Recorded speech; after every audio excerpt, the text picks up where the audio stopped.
Hello everyone. In the beginning of the class, please pause the video and review the following problems.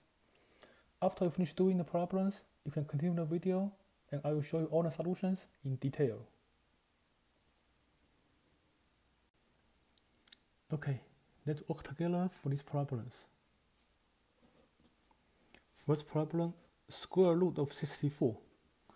We are looking for a number that multiplied by itself gives you 64. The answer is A, because A times A is 64. Next, square root of 36. We are looking for a number that multiplied by itself gives you 36. The answer is 6, because 6 times 6 is 36. Next, square root of 28. 28 is not a perfect square. 28 is not a perfect square. So we try to simplify 28. We cannot find actual number. We need to simplify 28. So before we simplify 28, let's write down all perfect squares first. Some perfect square here. We have 1 square equal to 1. 2 square equal to 4. 3 square equal to 9. 4 square equal to 6. 5 square equal to 25. 6 square equal to 36. 7 square equal to 49. 8 square equal to 64. 9 square equal to 81. 10 square equal to 100. Let's write down the first 10 perfect square first. We can see that 28 is not a perfect square. So we try to reduce 28. We try to simplify square root of 28. First of all, we try to find a perfect square factor for 28. A perfect square factor here must be less than 28. Here it must be 4. 4 divides 28. 4 times 7 is 28. Square root of 28 can be written as square root of 4 times square root of 7. And square root of 4 is 2. We leave square root of 7 the same. That's an answer.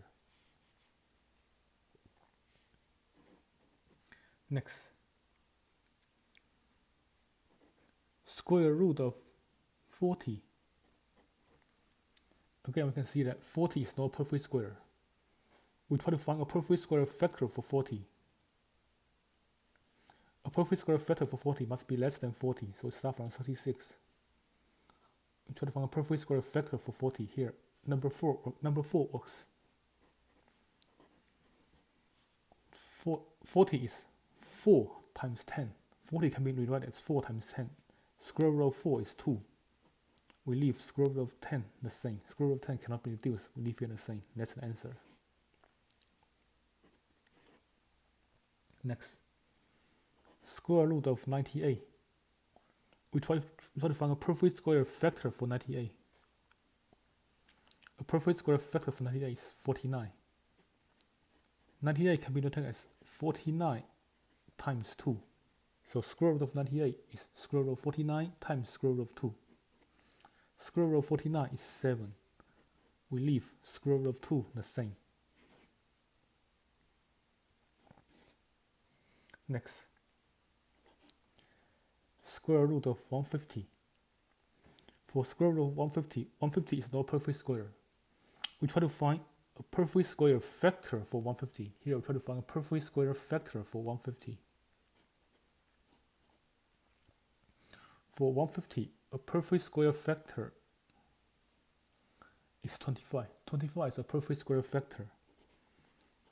25 times 6 is 150. 25 times 6 is 150. So here we see that 25 is a perfect square factor for 150. Square root of 25 is 5. We can simplify square root of 6. So leave it the way it is. The answer is 5 square root of 6. Next, square root of 80. Square root of 80. We try to find a perfect square factor for 80. A perfect square of 80 must be less than 80. We can try 64, 49, 36, 25, 16. 16 works. 16 times 5 is 80. Square root of 16 is 4. And we can reduce square root of 5, leave it the way it is. We can reduce square root of 5, so leave it the way it is. That's an answer. Next, square root of 108. 108 is not perfect square. Let's try to find a perfect square factor for 108. Square root of 108. 108 is not perfect square. So in order to reduce it, we try to find a perfect square factor for 108. A perfect square factor for 108. 181, 64, 49, 36. 36 works. 36 times 3 is 108.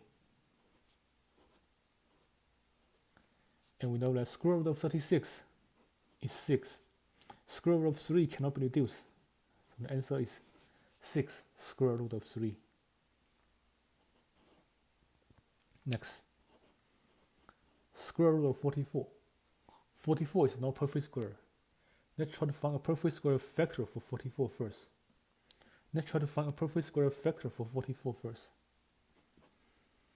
A perfect square factor for 44 must be less than 44. We can try 36, 25, 16, 9, 4. Number 4 works. 44 can be written as 4 times 11. Square root of 4 is 2. Square root of 11 cannot be reduced. We leave it the way it is. So the answer is 2 square root of 11. Next, square root of 63. We know that 63 is not a perfect square. In order to reduce it, we try to find a perfect square factor for 63. A perfect square factor of 63 must be less than 63. We can try 49, 36, 25, 16, 9 works. 9 works. 9 times 7 is 63. 9 times 7 is 63. Square root of 9 is 3. We can reduce square root of 7. So that's the final answer. Next, square root of x to the power a. Square root of x to the power a. When the power is even, for variables, when the power is even, we take half of the power. Half of a is 4. A divided by 2 is 4. That's the answer. For square root of letter, for x raised to some power under square root, if the power is even, take half of the power.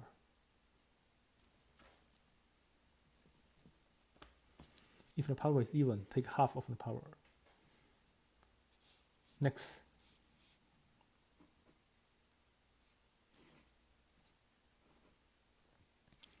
square root of y to the power 7. For a variable under square root, if the power is odd, we try to make it even by taking away 1.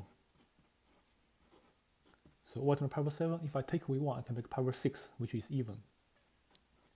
Now when the power is even, take half of the power. Half of 6 is 3. 6 divided by 2 is 3. And square root of y cannot be reduced. We leave it the way it is.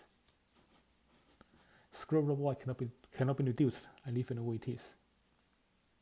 That's the answer. Next,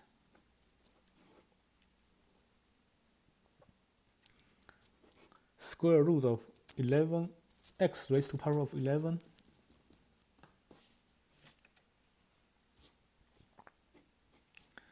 x raised to power of 11 times y raised to power of 9. If there are two letters, two variables, separate the variable first. X to the power 11, y to the power of 9. When the power is odd, we try to make it even by taking away 1. So for power 11, take away 1, make power 10 here, times square root of x. X to the power of 10, when the power is even, take half of the power, we get x raised to power 5. And leave square root of x the way it is. For y to the power 9, if the power is odd, take away 1, make it even. If I take away 1, I have y to the power a here. Now the power is even, take half of the power, take half of the power, y to the power of 4.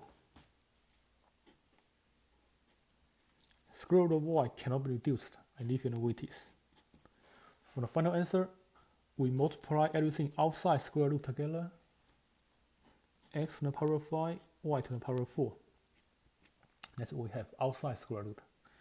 Under square root, what we have is x times y. Under square root, what we have is x times y. So that's the final answer. X to the power of 5, y to the power of 4 times square root of sy. That's the final answer. Next, square root of 49, x to the power of 5. When it's number times variable, we first of all separate the number and variables. If I separate, I have square root of 49 times square root of 5. So square root of x to the power of 5.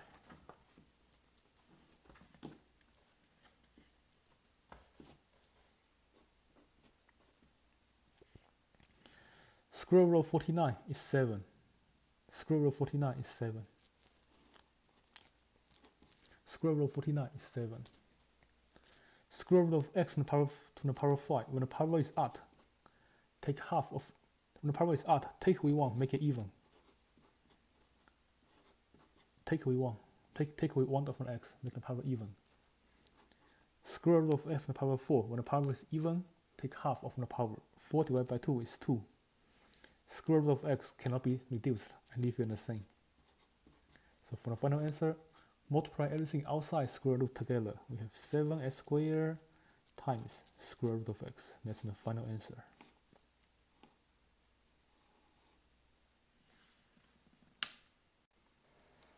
Next, square root of 99, x to the power of 6, y to the power of 13.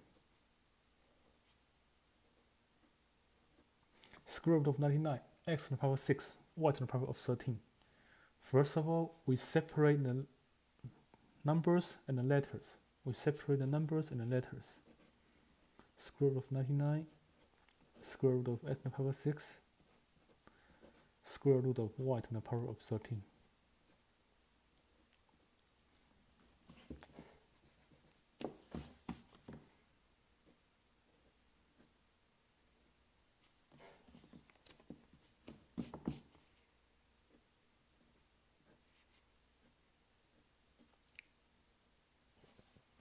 Square root of 99, square root of x to the power of 6, square root of y to the power of 13.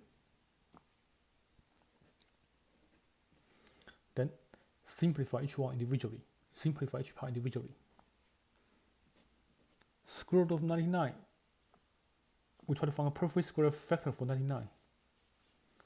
So here a perfect square factor for 99 is 9. 99 can be rewritten as 9 times 11. Square root of 9 is 3. Square root of 11 cannot be reduced. X to the power of 6. X to the power of 6. When the power is even, we take half of the power.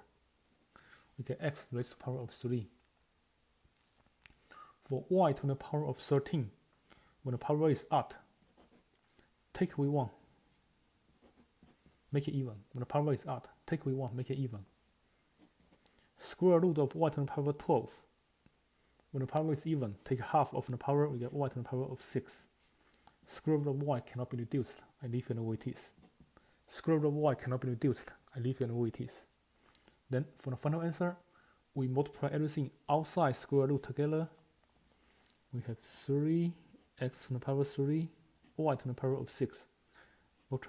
Multiply everything outside square root together. And also multiply everything under square root together. Under square root we have 11 and y. That's the final answer.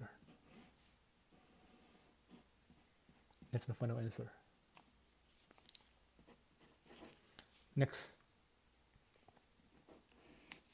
square root of 32, x to the power of 15, y to the power of 8, z to the power of 11. Square root of 32, x to the power of 15, y to the power of 8, z to the power of 11. First of all, we separate the numbers and the variables. We have square root of 32, square root of x to the power 15, square root of y to the power of 8, square root of z to the power of 11. Then we simplify each part individually, simplify each term individually.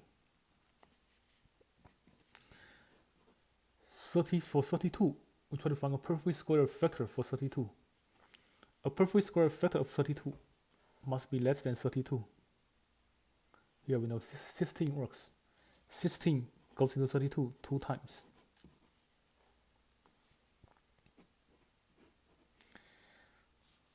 Square root of 16 is 4. Square root of 2 cannot be reduced. That's the answer for the constant, for the numbers. Now for x to the 15, when the power is odd, take away 1, make it even. When the power is odd, take away 1, make it even. When the power is odd, take away 1, make it even. Square root of x to the power of 14. When the power is even, take half of the power. Square root of x cannot be reduced, I leave it the same. Square root of x cannot be reduced, I leave it the same. For y to the power of a, if the power is even, I can take half of the power. Half of a is 4. A divided by 2 is 4. For x to the power of 11, for z to the power of 11, if the power is odd, take half of the power. So when the power is odd, take away 1, make it even. When the power is odd, take away 1, make it even. Then the power becomes even. We take half of the power. Half of 10 is 5. Square root of z stays the same. Then, for the final answer, we multiply everything outside square root together. Outside square root, we have 4. X to the power of 7, y to the power of 4, z to the power of 5.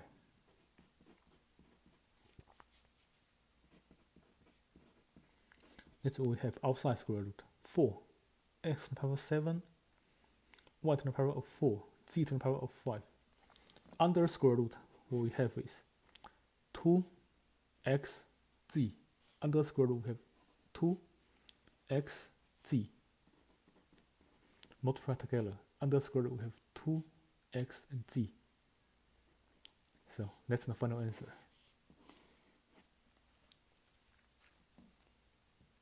Next.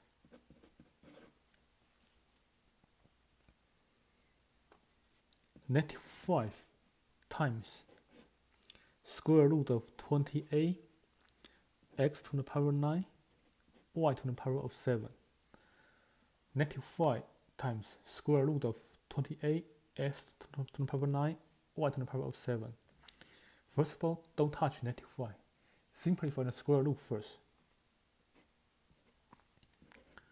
We have 28, separate the number and the variables. Square root of 28, square root of x to the power 9, square root of y to the power of 7. Simplify each part individually. For 28, we know 28 is not perfect square. So we try to find a perfect square factor for 28. For 28, a perfect square factor must be less than 28. Here we see number 4 works. 4 is a perfect square factor for 28. 28 can be written as 4 times 7. And we know that square root of 4 is 2. We can reduce square root of 7, leave it the way it is. For x to the power of -9, for x to the power of 9, when the power is odd, take away 1, make it even. When the power is odd, take away 1, make it even. Take away 1, make it even. Now we have even power. For even power, we can take half of the power. Half of a is 4. And leave square root of x the same. For y to the power of 7, when the power is odd, take away 1, make it even. Make the power even. When the power is odd, take away 1, make the power even. Now we have square root of y to the power of 6. The power is even now. I can take half of the power. 6 divided by 2 is 3. And leave square root of y the same. For the final answer, we multiply everything outside square root together. Don't forget there's a -5 in the front. Bring it down. For the final answer, we multiply everything outside square root together. Outside square root, the numbers -5 times 2 is -10. We also have x to the power 4, y to the power of 3. That's all we have outside square root. Under square root, we have 7, x, and y. That's the final answer. Next, -2x times square root of 45 x to the power 10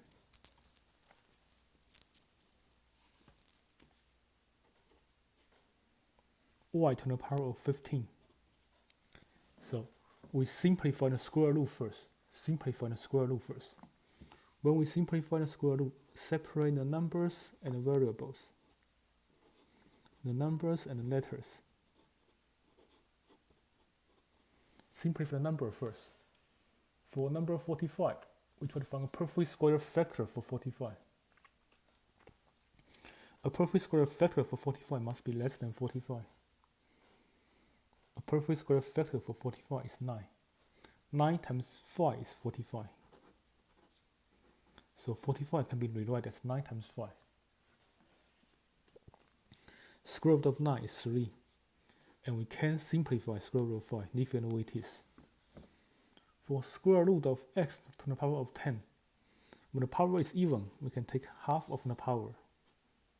Half of power 10 is power 5. Next, for y to the power of 15, if the power is odd, take away 1, make it even. When the power is odd, take away 1, make it even. Now we have square root of y to the power of 14. When the power is even, we can take half of the power. Square root of y cannot be simplified. I leave it the way it is. For the final answer, don't forget, there's a -2x in the front. Bring it down. There's a -2x in the front. So for the final answer, we multiply everything outside square root together. Outside square root, multiply number first. -2 times 3 is -6. -2 times 3 is -6. The letters x times x to the power 5. That's x to the power of 6. X times x to the power of 5. That's x to the power of 6. And also we have y to the power of 7. That's all we have outside square root. Under square root, we have 5 and y. So we have square root of 5y. This is the final answer. Next, number 19. 4x squared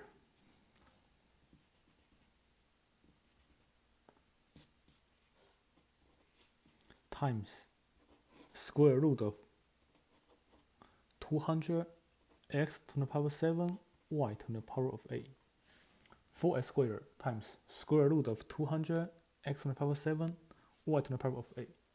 Let's simplify the square root first. Separate the numbers and the variables. We have 200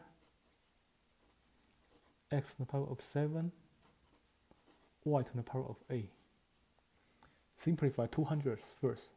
For number 200, we try to find a perfect square factor for 200. For 200, try to find a perfect square factor for 200. We can see that here. 100 works. 100 times 2 is 200. 100 times 2 is 200. So 200 can be written as 100 times 2. Square root of 100 is 10. We can reduce square root of 2 and leave it the way it is. For x to the power of 7, if the power is odd, take away 1, make it even. If the power is odd, take away 1, make it even. Then we have even power. For even power, we can take half of the power. Leave square root of x the same. For y to the power of 8, if the power is even, we can directly take half of the power. For y to the power of 8, if the power is even, we can directly take half of the power. Half of 8 is 4. Then for the final answer, don't forget 4x in the front. For the final answer, multiply everything outside square root together and everything under square root together. Outside square root, we have the number 4 and 10. The numbers we have 4 and 10. Let's multiply number first. 4 times 10 is 40. Outside square root, let's multiply numbers first. 4 times 10 is 40. Then we have x squared and x cubed. Outside square root, we have x squared and x cubed. If we multiply two numbers with the same base, add the power. 2 plus 3 is 5. 2 plus 3 is 5. That's x. And we also have y to the power 4 outside square root. Next we have outside square root. Under square root, we have square root of 2 times x. So that's the final answer.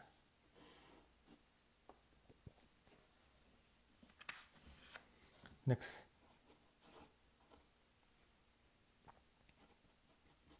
Find sy times square root of 72 x to the power 12 y to the power of 5. So don't touch find sy. Simplify the square root first. Square root of 72 is separate number and letters. Square root of 72, square root of x to the power 12, square root of y to the power of 5.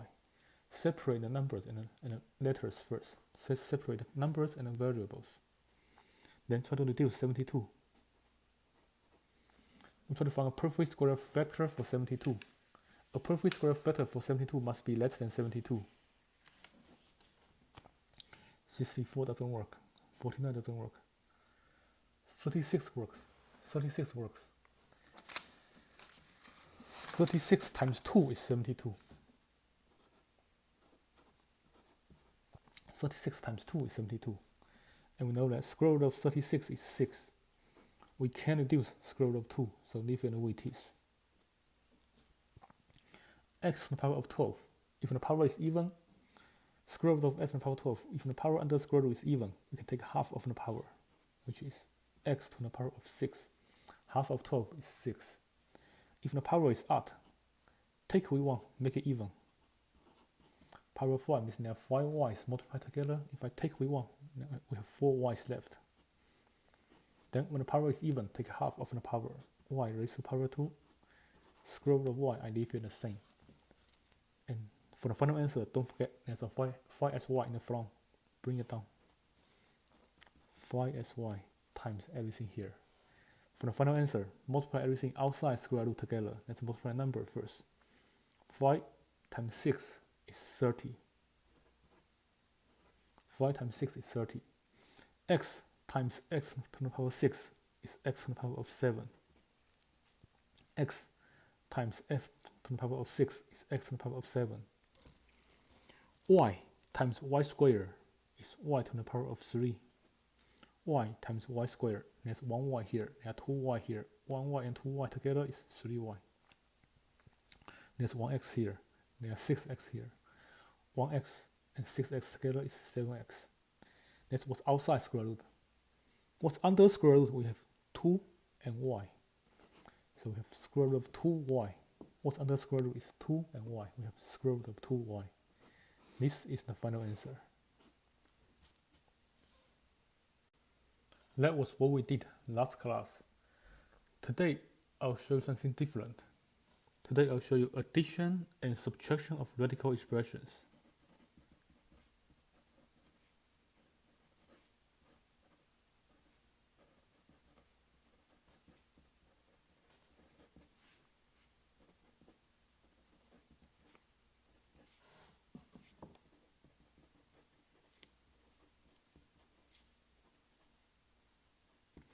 Today I'll show you addition and subtraction of radical expressions.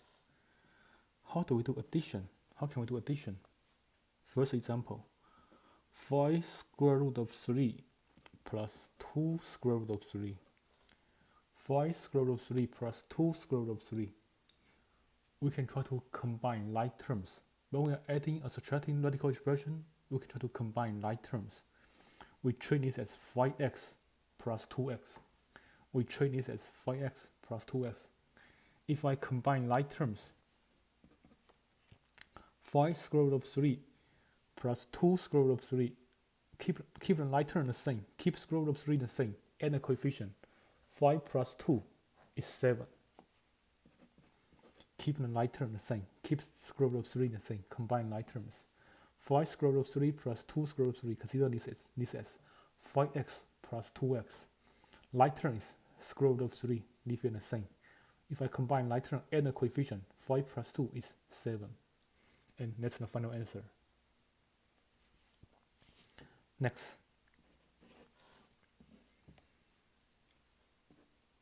Negative square root of 15 minus 3 square root of 15. Negative square root of 15 minus 3 square root of 15. Again, we can try to consider combine like terms. We try to combine like terms. We treat this as negative x minus 3x. Treat square root of 15 as x. When we combine like terms, we keep the variable, keep the like term, keep square root of 15, add the coefficient.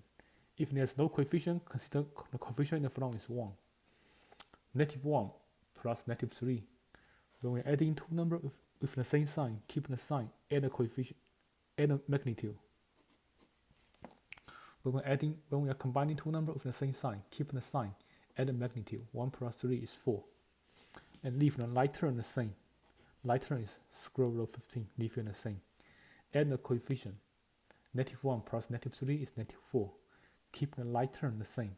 Like term is square root of 15, leave it the same. And that's the final answer. Next.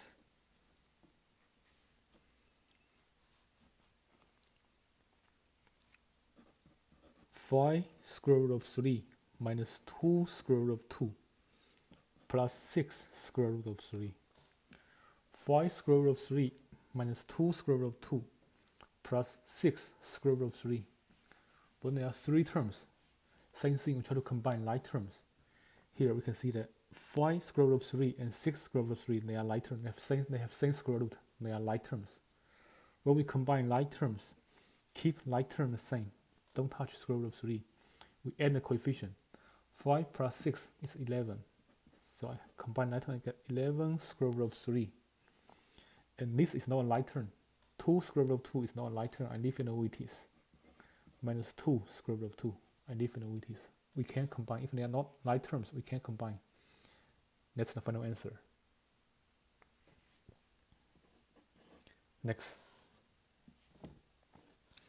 6 square root of 5 minus 7 square root of 6 plus 3 square root of 5 minus 6 square root of 6.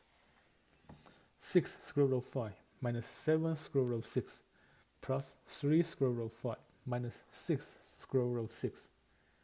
We can try to combine like terms. Let's try to combine like terms. We can see that 6 square root of 5 and 3 square root of 5, they are like terms.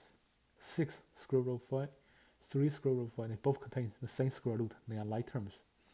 When we combine like terms, add the coefficient, leave the like term the same, add the coefficient.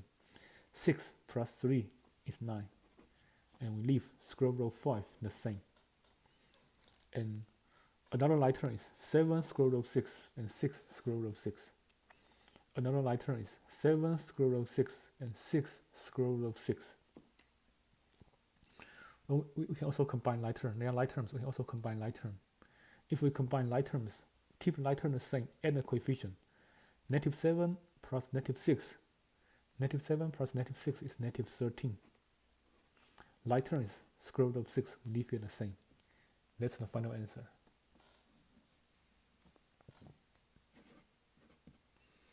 Next, square root of 12 plus square root of 27. Be very careful here.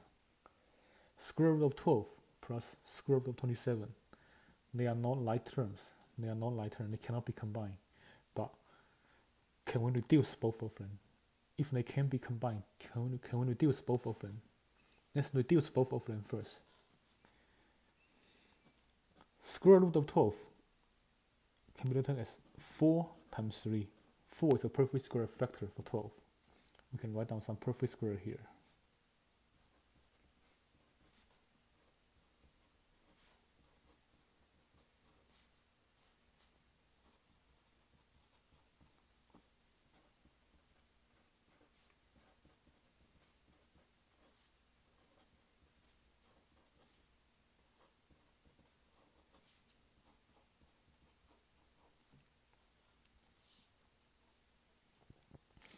Square root of 4 is 2.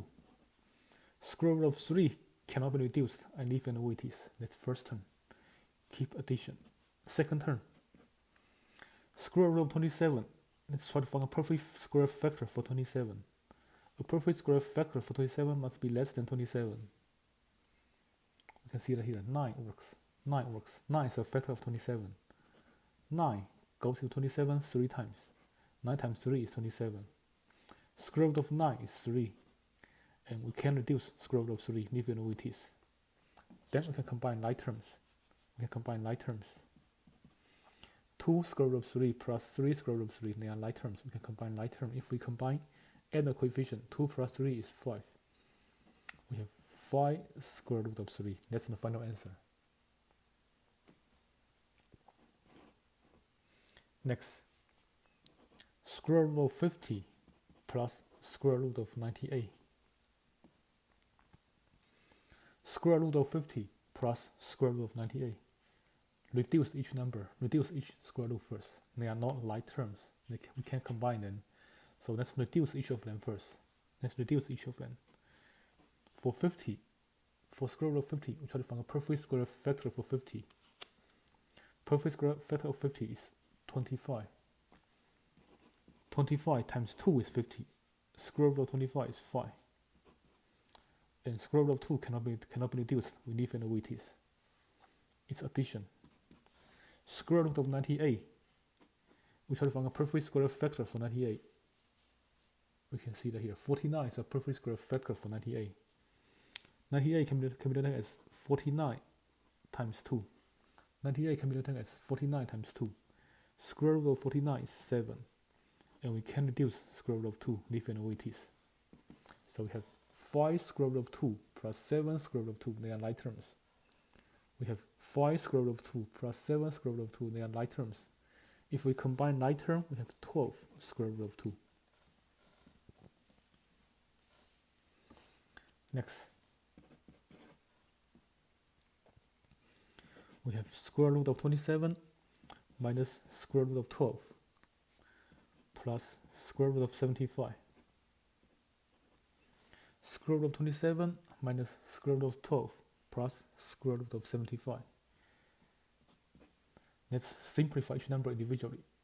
For 27, let's find a perfect square factor for 27. A perfect square factor for 27 is 9. 27 can be written as 9 times 3. Square root of 9 is 3. And we can reduce square root of 3, leave it the way it is. Do the same thing for 12. Square root of 12. Let's find a perfect square factor for 12. For 12, the only possibility is 4. 12 is 4 times 3. Square root of 12 is square root of 4 times square root of 3. And square root of 4 is 2. Square root of 3 cannot be reduced. Operation in the middle is subtraction. That's the second term. The third term. Find perfect square factor for 75. For 75, the only possible factor is 25 here. So I can write 75 as square root of 25 times square root of 3. I can write square root of 75 as square root of 25 times square root of 3. Square root of 25 is 5. And square root of 3 cannot be reduced. Leave it the way it is. Operation in the middle is addition. Then we combine like terms. 3 square root of 3 minus 2 square root of 3. When we combine like term and the coefficient, 3 plus negative 2. 3 plus negative 2 is 1. 1 plus 5 is 6. We have 6 square root of 3. That's the final answer. Next example. Square root of 32 plus square root of 50 minus square root of 200. Square root of 32 plus square root of 50 minus square root of 200. We simplify each term individually. They are not like terms. We can't combine them directly. We need to simplify each term individually. 32 Let's try to find a perfect square factor for 32. A perfect square factor for 32 is 16. 16 times 2 is 32. 16 times 2 is 32. Square root of 16 is 4. We can reduce square root of 2, leaving the way it is. Square root of 50, let's find a perfect square factor for 50. Perfect square factor of 50 is 25. 25 works.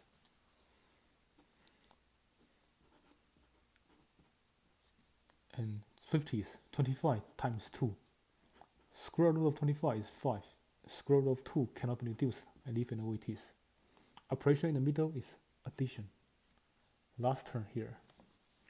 200. Let's try to find a perfect square factor for 200. Let's try to find a perfect square factor for 200. For 200, you can see that 100 times 2 is 200. So 100 is a perfect square factor. So I can write 200 as square root of 100 times square root of 2. I can write square root of 200 as square root of 100 times square root of 2. Square root of 100 is 10. And we can reduce square root of 2, leaving the way it is. Operation in the middle is subtraction. Then we combine like terms. They are all like terms. We can add the coefficient together. 4 plus 4 is 9. 9 plus negative 10. 9 plus negative 10 is negative 1. 9 plus negative 10 is negative 1. Like term is radical 2. Radical 2 stays the same. For the final answer, if the coefficient is 1, we don't write 1. So the final answer is negative square root of 2. If the coefficient is 1, we don't write 1. So the final answer is negative square root of 2. Next, negative square root of 18 plus 4 square root of a. Negative square root of 18 plus 4 square root of a. Let's simplify each number individually. If we simplify the first number, 18 can be rewritten as 9 times 2, where 9 is a perfect square factor for 18. Number 9 is a perfect square factor for 18. And 9 times 2 is 18. Square root of 9 is 3. Square root of 2 cannot be reduced. Don't forget negative sign in the front. So together we have negative 3 square root of 2. First one we have negative 3 square root of 2. For the second term, don't touch number 4. Simplify square root of a first. Square root of a is from a perfect square factor for a. For number a, the only possible factor is 4. So I can write a as 4 times 2. Square root of 4 is 2. Square root of 2 cannot be reduced. And don't forget there's a 4 in the front.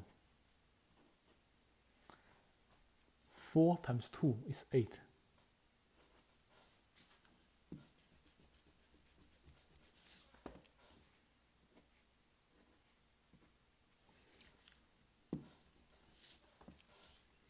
First term is negative 3 square root of 2. Second term is addition.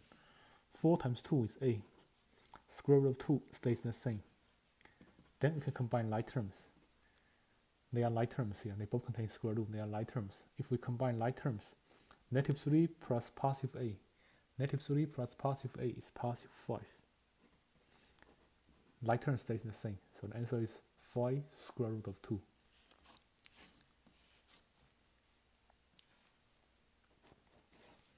Next, negative square root of 20 minus 3 square root of 45.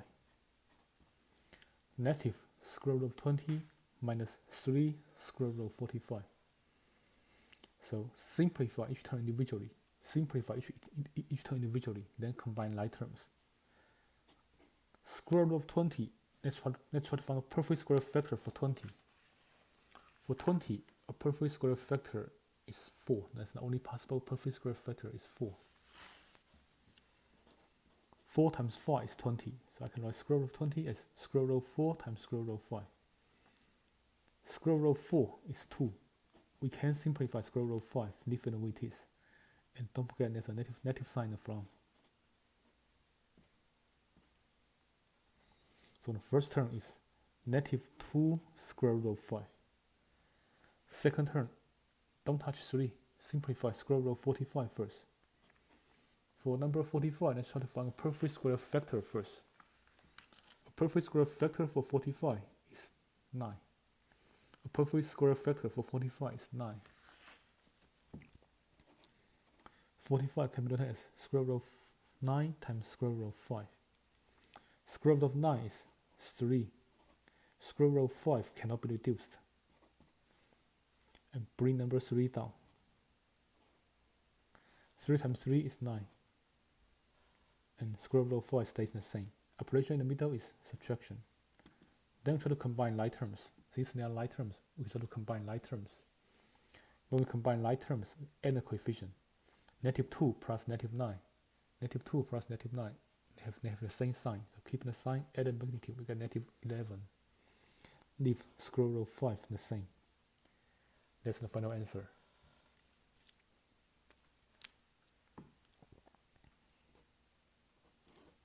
Next. 2 square root of 28 plus 3 square root of 63 minus square root of 700. 2 square root of 28 plus 3 square root of 63 minus square root of 700. So here we simplify each term individually. Simplify each term individually, then try to combine like terms. Simplify each term individually. For number 28, we can find a perfect square factor for 28, which is 4 times 7. Number 4 is a perfect square factor. Square root of 4 is 2. Square root of 7 cannot be reduced. And don't forget there's a number 2 in the front. Bring it down. Together, 2 times 2 is 4. We get 4 square root of 7. That's the first term. Second term, let's simplify square root of 63. For 63, let's try to find a perfect square factor for 63. The only possibility is square root of 9 times square root of 7. 7 times 9 is 63, and 9 is a perfect square. Square root of 9 is 3. Square root of 7 cannot be reduced, leave it the way it is. And don't forget there's a 3 in the front. 3 times 3 is 9. We leave square root of 7 the same. For the last term, square root of 700. 700, let's find a perfect square factor for 700 first. 700 can be rewritten as square root of 100 times square root of 7, where 100 is a perfect square factor. 100 is a perfect square, not a perfect square in the front. Square root of 100 is 10. Square root of 7 cannot be reduced. We leave it the way it is. That's the last term. Then we can see that they are like terms. 4 square root of 7, 9 square root of 7, 10 square root of 7, they are like terms. We can combine like terms. When we combine like term, add the coefficient. Keep the like term. Add the coefficient together. 4 plus 9 is 13. 13 plus negative 10 is positive 3. 4 plus 9 is 13. 13 plus negative 10 is positive 3. Leave like term the same. The final answer is 3 square root of 7. That's the final answer. Next. Negative 3 square root of 8 plus 2 square root of 12 minus square root of 75 plus 5 square root of 18. 3 square root of 8 plus 2 square root of 12 minus square root of 75 plus 5 square root of 18. So let's simplify each term individually. Simplify each term individually. Square root of 8 can be reduced as 4 times 2, where 4 is a perfect square. Square root of 4 is 2. We can reduce square root of 2, so leave it the way it is. And don't forget negative 3 in the front. Bring it down. So first term, negative 3 times 2 is negative 6. Square root of 2 stays the same. That's first term. Second term, simplify 12. Square root of 12 can be written as 4 times 3, where 4 is a perfect square factor for 12. Square root of 4 is 2. Square root of 3 cannot be reduced. I leave it the way it is.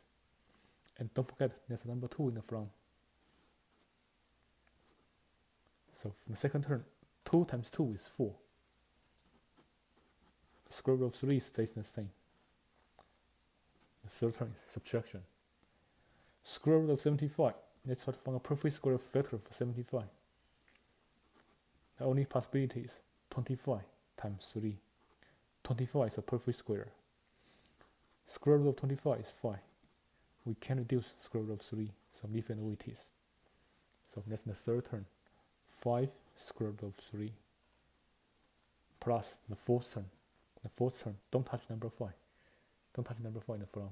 Simplify square root of 18 first. 18, for number 18, let's try to find a perfect square factor for 18. For 18, the only possibility is 9 times 2, where 9 is a perfect square factor. We must use this perfect square factor to factor each numbers. Here, 18 can be written as 9 times 2. Square root of 9 is 3. Square root of 2 cannot be reduced. I leave it the way it is. And don't forget, there's a number 5 in the front. So 5 times 3 is 15. We have 15 square root of 2. That's the simplified expression. Next, we try to combine like terms. Here we can see that negative 6 radical 2 and 15 radical 2, they are like terms. Negative 6 square root of 2 and 15 square root of 2, they are like terms. When we combine like terms, keep like term and the coefficient. Negative 6 plus 15 is positive 9. We get 9 square root of 2. Another pair of like terms is 4 square root of 3 and negative 5 square root of 3. 4 square root of 3 and negative 5 square root of 3. We can also combine like terms. If we combine like terms and the coefficient, positive 4 plus negative 5. Positive 4 plus negative 5 is negative 1. And leave the like term the same. For the final answer, if the coefficient is 1, we don't write 1. So the final answer is 9 square root of 2 minus square root of 3. For the final answer, if the coefficient is 1, we don't write 1. Then they are not like terms. They cannot be combined. That's the final answer. Number 13. 4 square root of 75 minus 3 square root of 98 minus 6 square root of 12. Simplify each square root individually, then combine like terms. Simplify each square root individually, then combine like terms. For square root of 75, let's try to find a perfect square factor for 75. The only possibility is square root of 25 times square root of 3. And 25 is a perfect square. Square root of 25 is 5. Square root of 3 cannot be reduced. Bring number 4 down. So the first term, 4 times 5 is 20. We leave square root of 3 the same. Second term, square root of 98 can be written as 49 times 2. And 49 is a perfect square factor. Square root of 49 is 7. Square root of 2 cannot be reduced, leave it the way it is. Then we bring number 3 down. 3 times 7 is 21. Leave square root of 7, leave square root of 2 the same. It's subtraction. The third term, square root of 12 can be reduced as 4 times 3. Square root of 4 is 2. Square root of 3 cannot be reduced. We leave it the way it is. And don't forget, there's number 6 in the front. 6 times 2 is 12. Square root of 3 stays the same. Operation is subtraction. Then we try to combine like terms. These two terms here are like terms. 20 radical 3 and 12 radical 3, they are like terms. We can combine like terms. if we combine like term and the coefficient, 20 plus negative 12. 20 plus negative 12 is positive 8 square root of 3. And the middle term is not like term, leave it the way it is. This is not a like term, leave it the way it is. That's the final answer. Next.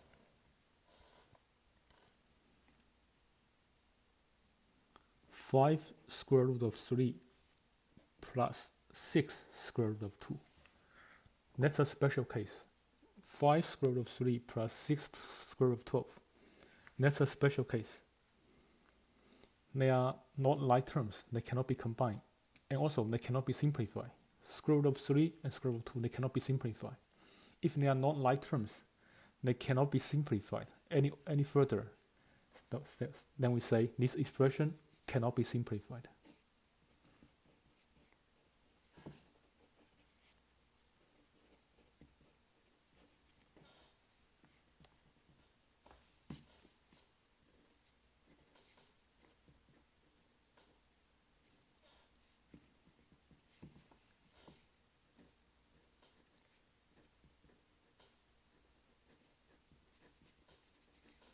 This expression cannot be simplified, so we leave it the way it is.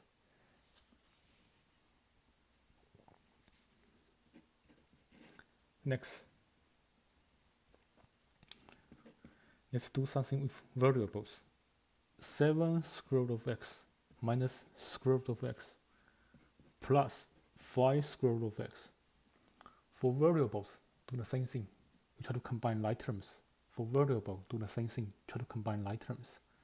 We can see that here, they are all like terms. If there's no coefficient, we assume coefficient is 1, then we can combine like terms here. If we combine like terms, we do 7 plus negative 1 plus 5.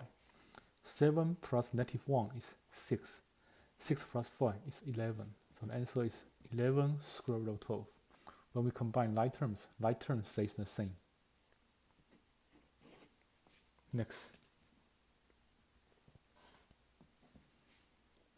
6 square root of y minus 21 square root of y minus square root of y. 6 square root of y minus 21 square root of y minus square root of y. They have exactly the same square root, so they are like terms. We can try to combine like terms here. They have exactly the same square root. We can combine like terms here. Combine like terms. 6 plus negative 21. 6 plus negative 21 is negative 15. 6 plus negative 21 is negative 15. Negative 15 plus negative 1 is negative 16. So the answer is, when we combine like term, we get negative 16 square root of y. 6 plus negative 21 is negative 15. Negative 15 plus negative 1 is negative 16. Like term is square root of y. It stays the same. Next.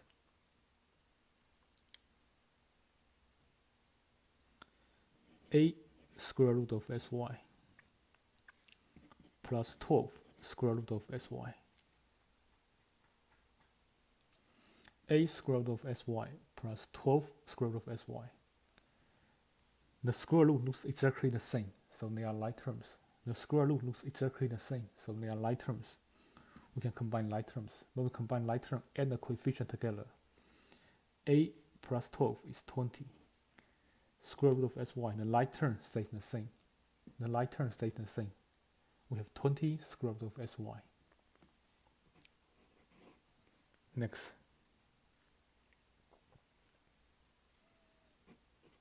15y square root of 3y minus 9y square root of 3y.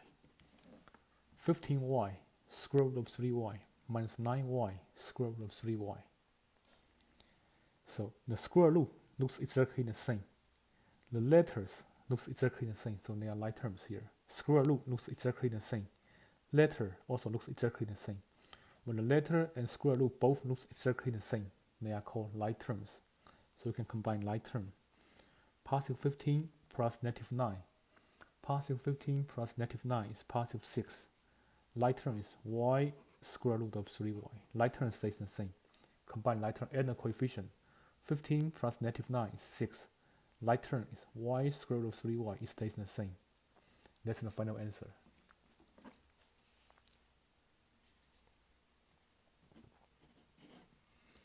Next. Negative square root of 4x plus 3 square root of x. Negative square root of 4x plus 3 square root of x. Now they are non-like terms. They have different square root, they are non-like terms. They have different square root, they are non-like terms. So if they are non-like terms, let's simplify first. If they are non-like terms, let's simplify first. First term, I can write it as square root of 4 times square root of x. Square root of 4 is 2. Square root of x cannot be reduced. I leave it the way it is. And don't forget there's a negative sign in the front. So the first term becomes negative 2 square root of x. Second term, it cannot be simplified. It cannot be simplified. 3 square root of x cannot be simplified. Leave it the same. 3 square root of x. Now we can see that they are like terms. Negative 2 square root of x plus 3 square root of x, they are like terms. So I can combine like terms here. When we combine like terms, add the coefficient. Negative 2 plus 3 is 1. Negative 2 plus 3 is 1. Like term is square root of x. It stays the same. So the answer is 1 square root of x. If the coefficient is 1, we don't write 1. So write it as square root of x. That's the final answer. Next. Negative 3 square root of 16t plus square root of 9t. They are not like terms. They have different square root. They are not like terms. So we try to simplify first, then combine like terms. If they are not like terms, we try to simplify first, then combine like terms. So square root of 16 can be rewritten as square root of 16 times square root of t. That's square root of 16t. I separate number and letters. Square root of 16 is 4. Square root of t cannot be reduced. Bring negative 3 down. So the first term, negative 3 times 4 is negative 12. Square root of t stays the same. That's the first term. Second term, I can also separate the number and letters. I have square root of 9 times square root of t. Square root of 9 is 3. Square root of t cannot be reduced. So I leave it the way it is. 3 square root of t. Then I can combine like terms. Now they are like terms. I can combine like terms. When we combine like terms, add a coefficient. Negative 12 plus positive 3. Negative 12 plus positive 3 is negative 9. Like term is square root of t. I leave it the same. So combine and a coefficient. When we combine like term and a coefficient, negative 12 plus 3 is negative 9. Like term is square root of t. Leave it the same. When we combine like term, leave the like term the same. That's the final answer. Next.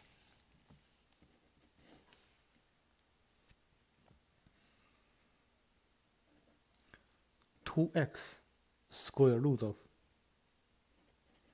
32x squared minus 3 square root of 2x cubed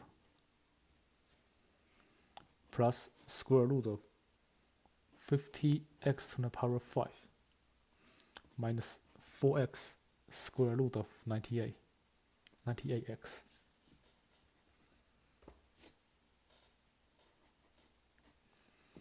(2x) square root of 32x cubed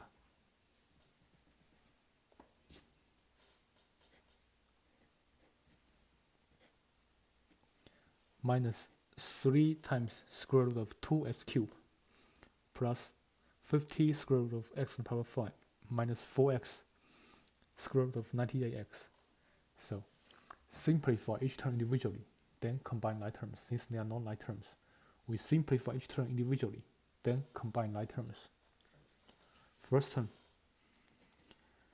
separate square root of 32 and square root of x to the power 3 first. Separate the number and the letters first.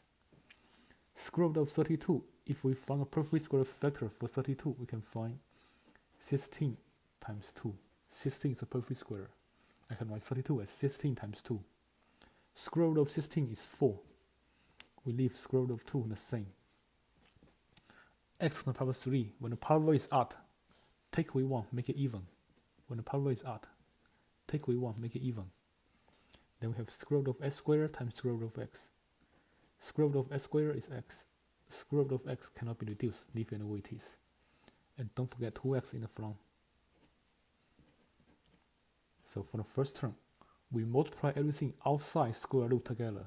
Multiply everything outside square root together. Outside square root, we have 2 times 4 equal to a. X times x is s squared. That's what we have outside square root. 2 times 4 is a. X times x is s squared. What's under square root is 2x. That's the simplified first term. That's the simplified first term. Second term, do the same thing. Separate the number and letters. We have square root of 2, square root of s cubed. Square root of 2 cannot be reduced. I leave it the way it is. Square root of s cubed, I can write it as, when the power is odd, I can write it as x squared times x. Take away 1, make it even. And square root of s squared is x. When the power is even, take half of the power. And square root of x cannot be reduced. Don't forget, there's a 3 in the front. So for the second term, it's subtraction. What's outside square root is 3x. What's outside square root is 3x. What's under square root is 2x. So we have square root of 2x. What's under square root is square root of 2x. Now the third term, separate the number and the variables.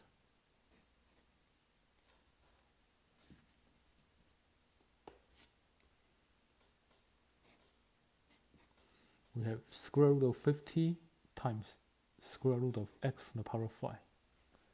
Separate the number and the letters. We have square root of 50 times x to the power of 5. Simplify each one individually.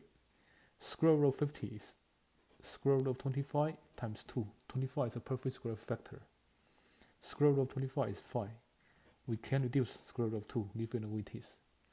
X to the power 5. When the power is odd, take away 1, make it even. We have x to the power 4 times x. When the power is odd, take away 1, make it even. Square root of s to the power 4. When the power is even, take half of the power, which is s squared. And we leave square root of x the same. Then for the final answer, we multiply everything outside square root together. We have 5s squared. What's under square root is 2 and x. And it's addition. That's the third term. It's addition. That's the third term. The fourth term, same thing. We simplify everything outside square root, under square root first. Simplify everything under square root first. I have square root of 98 and square root of x. Simplify the number first. Let's simplify square root of 98 first. Square root of 98, let's find a perfect square factor for 98. The only possibility is 49 and 2. Square root of 49 is 7. Square root of 2 cannot be reduced. I leave it the way it is. And x, square root of x also cannot be reduced. I leave it the way it is. Don't forget there's a 4x in the front. Don't forget there's a 4x in the front. Bring it down. We have 4x times 7 square root of 2 square root of x. Now let's multiply everything outside square root first. Outside square root we have number 4 times number 7, that's 28. And also we have an x. Outside square root we have 4x7. 4 times 7 is 28. X stays the way it is. Under square root we have square root of 2x. Under square root, we have 2 and x. That's square root of 2x. And it's subtraction. The last one is subtraction. Next, we can combine like terms. Next, after we simplify each term individually, we combine like terms. When we combine like terms, like term must be a term with the same square root, same variable, same square root, same variable, raised to the same power. So this first term and the third term, they are like terms. We have same square root, same variable, raised to the same power. First term and the third term, they are like terms. Second term and the fourth term, they are not like terms. They have different. Second term and the fourth term, they are also like terms. So here, first term and the third term, they are like terms. They have the same square root, same letter, raised to the same power. They are like terms. When we combine like terms, add the coefficient. A plus 5 is 13. Like term stays the same. So the first term and the third term, they are like terms. The second term and the fourth term, they are also like terms. They have the same square root, same letter, raised to the same power. So if we combine like terms, add the coefficient. Negative 3 plus negative 28. Negative 3 plus negative 28 is negative 31. Like term stays the same. Like term is x. X stays the same. And square root of 2x also stays the same. That's the final answer. That's the final answer.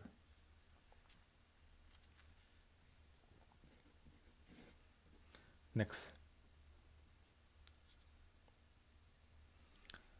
Negative 3 x squared y. Square root of x y to the power 5 plus 6sy. Square root of x to the power 3 y to the power 5.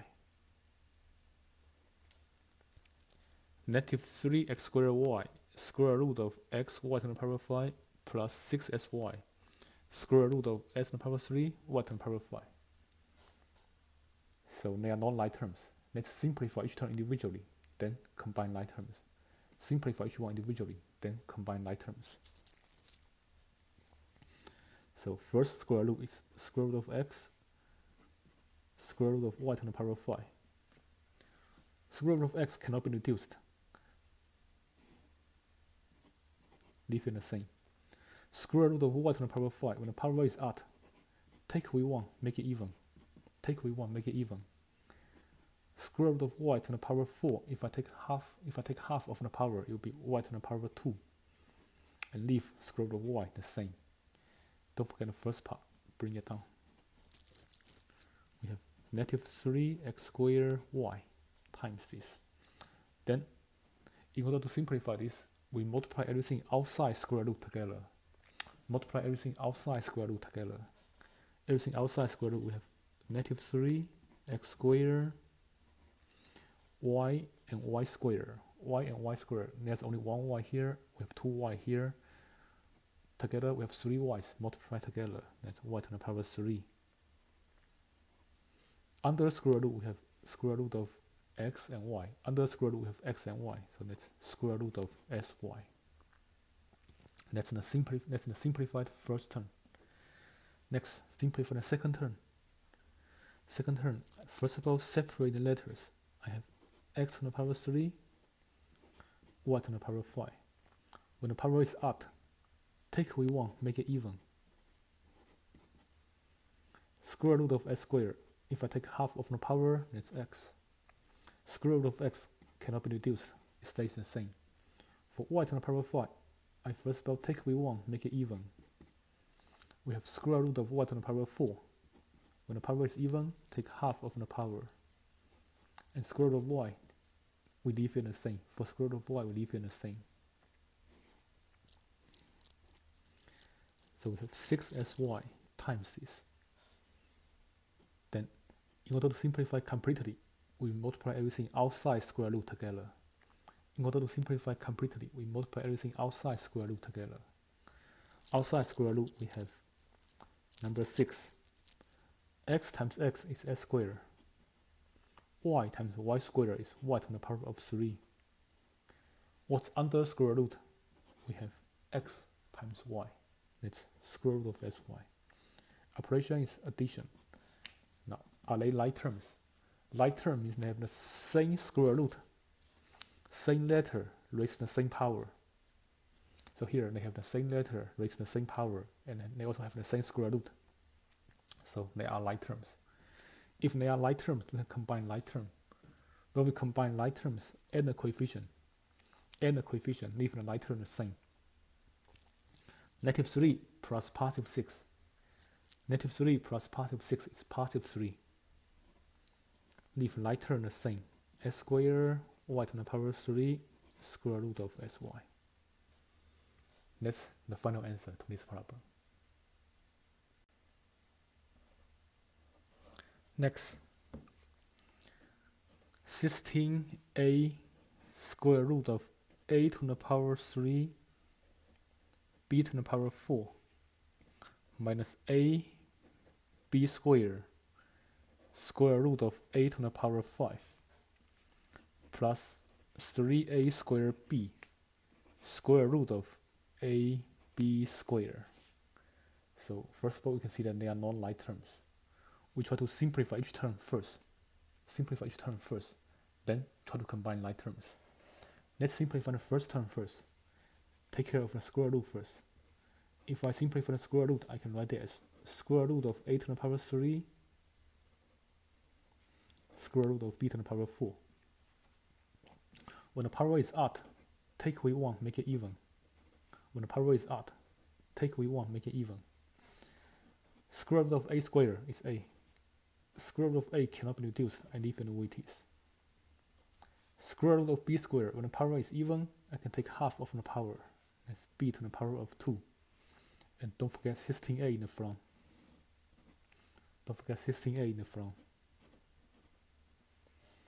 So, for the final answer, we multiply everything outside square root. Outside square root, we have number 16. Letter a times letter a is a squared. B squared. And what's under square root is square root of a. What's under square root is square root of a. Second term, a to the power 5 can be rewritten as, when the power is odd, take away 1, make it even. Square root of a squared is square root of a to the power 4. If the power is even, take half of the power, that's a squared. Leave square root of a the same. Don't forget ab squared in the front. Then in order to simplify completely, we multiply everything outside square root together. We have a, b squared, a squared. Usually we write it in alphabetical order. We have a squared, b squared. B squared, a squared is the same as a squared, b squared. Leave square root of a the same. Operation in the middle is subtraction. The third term, let's take care of the square root first. Let's first of all separate it. We have square root of a times square root of b squared. Square root of a cannot be reduced, I leave it the same. Square root of b squared, when the power is even, I can take half of the power, that's b. When the power is even, take half of the power, I get b. Then don't forget 3a squared b in the front.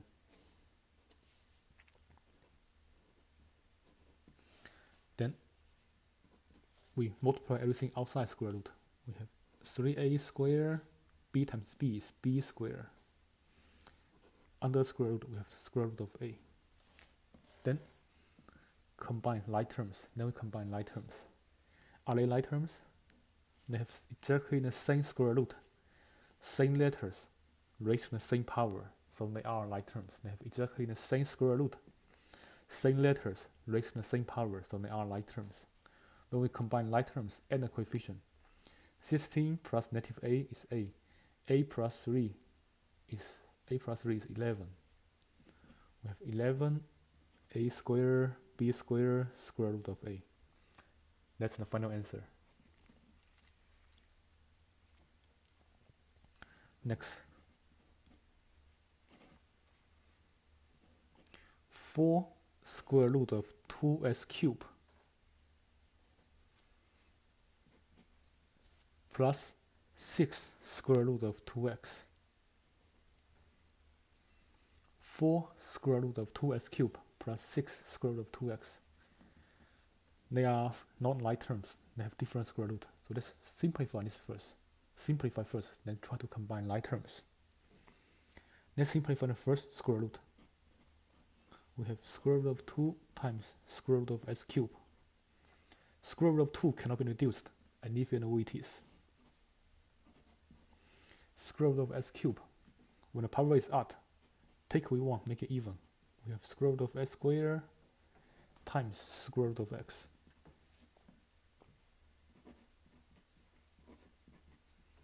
Square root of s squared, when the power is even, take half of the power, which is x. And we leave square root of x the same. And don't forget, there's a number 4 in the front. Then we multiply the number outside square root together. Outside square root we have 4 and x, which is 4x. Under square root we have 2 times x, that's 2x. That's the first term. Now second term. Square root of 2x. Square root of 2 cannot be reduced. Also, square root of x cannot be reduced. So this square root cannot be reduced. We leave it the way it is. The second term cannot be reduced. Leave it the way it is. 6 square root of 2x. Square root of 2 cannot be reduced. And also, square root of x cannot be reduced. If they cannot be reduced, leave it the way it is. Now, we try to combine like terms. Are they like terms here? Are they like terms here? They have the same square root. They have the same square root, but they have different variables. They have the same square root, but they have different variables, so they cannot be combined. They cannot be combined. So that's the best we can do. They cannot be combined. They are not like terms. They cannot be combined. That's the best we can do. Next, we will study multiplication of radical expressions.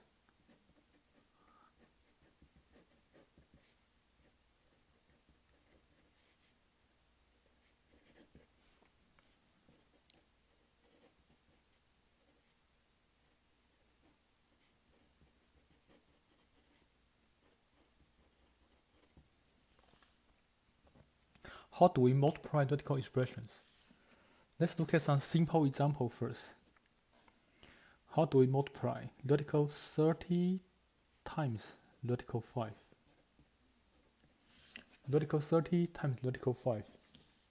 When we multiply two radicals, we keep radical, multiply the number under the square root, keep square root, multiply the number under the square root. 30 times 5 is 150. Then we try to reduce 150. For 150, we can try to find a perfect square factor for 150. Let's write down some perfect squares. 1 square is 1, 2 square is 4, 3 square is 9, 4 square is 16, 5 square is 25, 6 square is 36, 7 square is 49, 8 square is 64, 9 square is 81, 10 square is 100.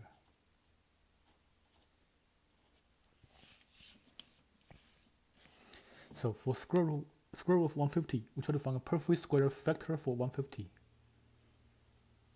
It looks like the only possibility is 25. The only possibility is 25. 25 times 6 is 150. And square root of 25 is 5.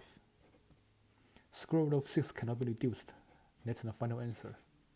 That's the final answer to the problem. Next. Square root of 2 times square root of 10. Square root of 2 times square root of 10. Let's multiply the number first. Square root of 2 times square root of 10 is square root of 20. When we multiply two square roots, keep square root, multiply the numbers under the square root, then reduce square root of 20. For square root of 20, we need to find a perfect square factor for 20. The only possibility is 4 here. Perfect square factor for 20 is 4. 4 times 5 is 20. Square root of 4 is 2. We leave square root of 5 the way it is. That's the final answer. Next.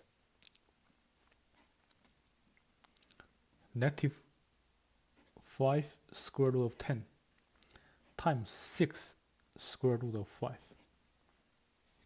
Negative 5 square root of 10 times 6 square root of 5. What should we do here? So when we have a number in front of a square root, when we have a number in front of square root, we multiply the number outside square root first. Then we multiply numbers under square root. We first of all multiply numbers outside square root. Negative 5 times 6. Multiply numbers outside square root. Negative 5 times 6 is negative 30. Then we multiply numbers under square root. 10 times 5 is 50. Then simplify the square root. Then we simplify the square root. 50. For 50, let's try to find a perfect square factor for 50. For 50, the only possibility is 25. Square root of 25 times 2 is 50. Square root of 25 times square root of 2 is square root of 50. And square root of 25 can be reduced as 5. Square root of 2 cannot be reduced. So leave it the way it is. And bring negative 30 down. Don't forget negative 30. So for the final answer, multiply numbers outside square root. Negative 30 times 5 is negative 150. Negative 30 times 5 is negative 150. What's under square root is square root of 2. This is the final answer to this problem. Next.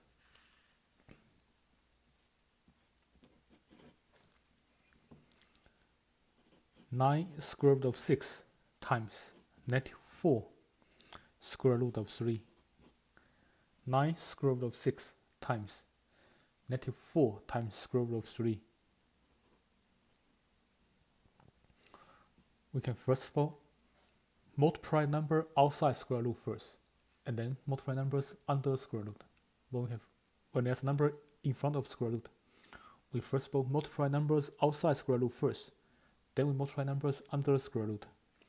If we multiply numbers outside square root, we have 9 times negative 4, that's negative 36. If we multiply numbers under square root, 6 times 3 is 18. Then try to reduce square root of 18. Then try to reduce square root of 18. Square root of 18, let's try to find a perfect square factor for 18. For 18, the only possibility is 9. 9 goes into 18 2 times. Square root of 18 can be rewritten as square root of 9 times square root of 2. And square root of 9 is a perfect square. 3 times 3 is 9, so square root of 9 is 3. Square root of 2 cannot be reduced, we leave it the way it is.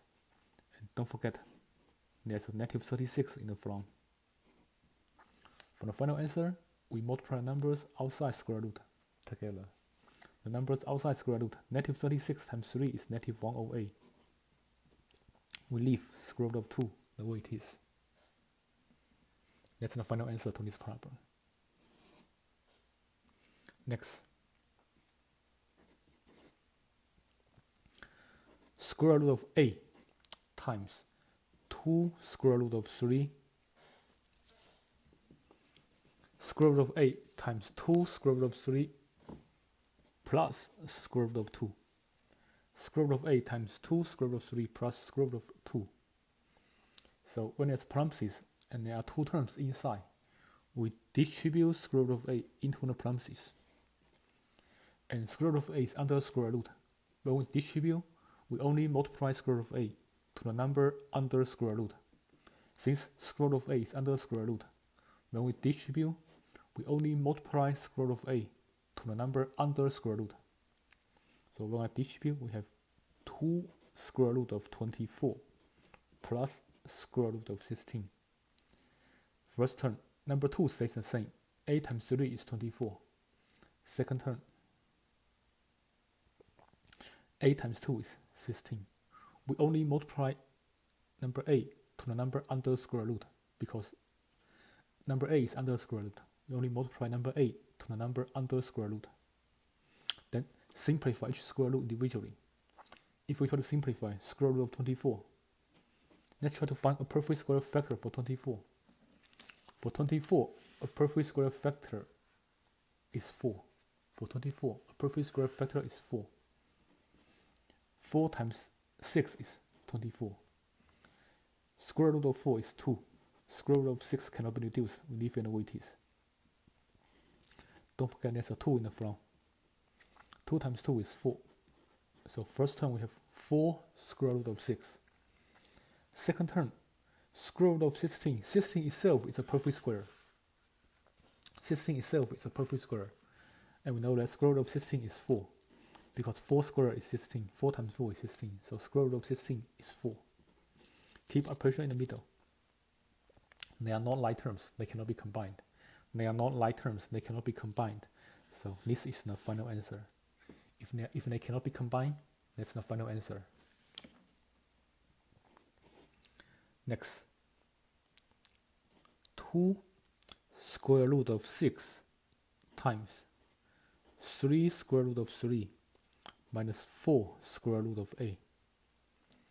2 square root of 6 times 3 square root of 3 minus 4 square root of a.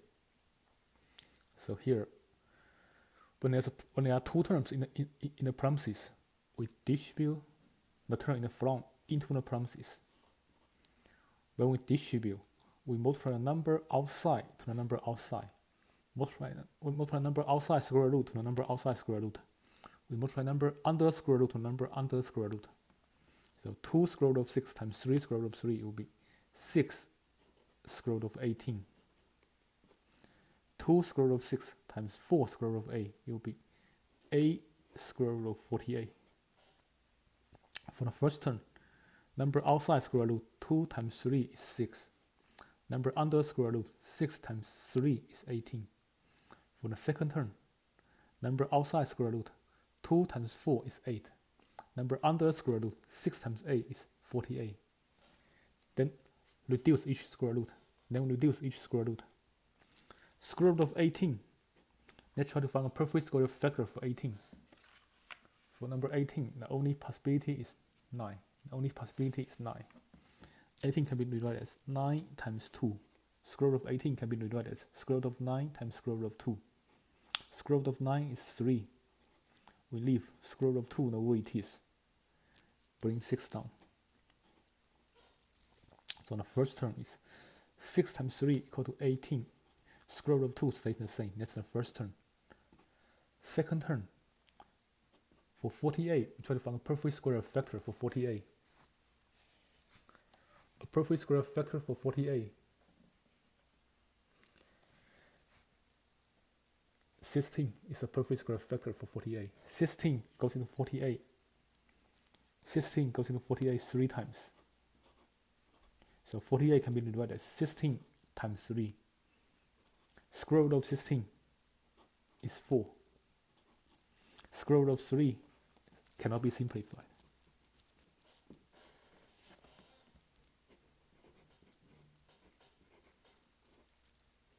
Square root of 16 is 4. Square root of 3 cannot be simplified. And don't forget there's a number 8 in the front. 8 times 4 is 32. Square root of 3 stays the same. Now, they are not like terms. We have two terms here, but they are not like terms. They cannot be combined. We have two terms here, but they are not like terms. They cannot be combined. So we leave it the way it is. That's the final answer. If they cannot be combined, we leave it the way it is. That's the final answer.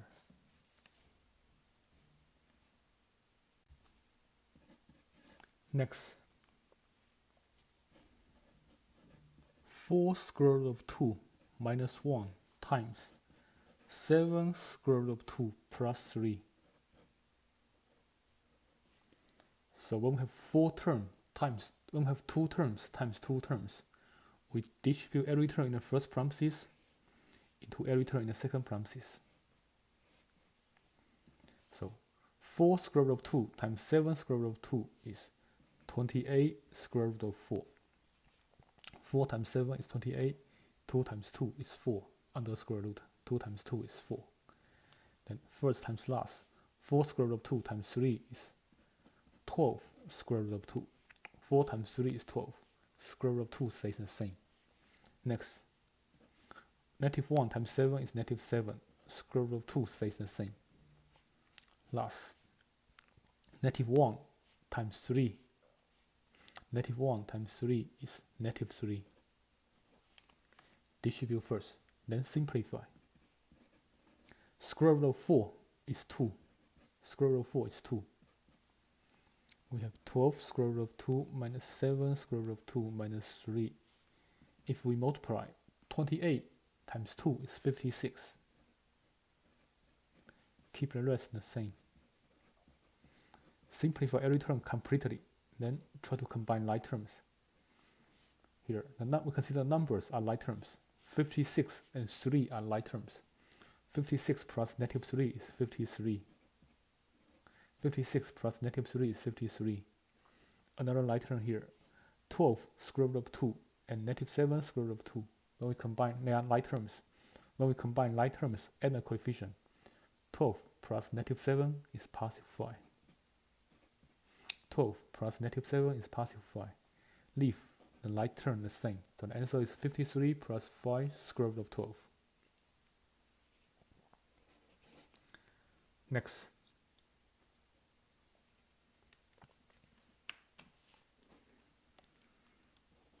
Two square root of 3 plus 4 times square root of 3 minus 1.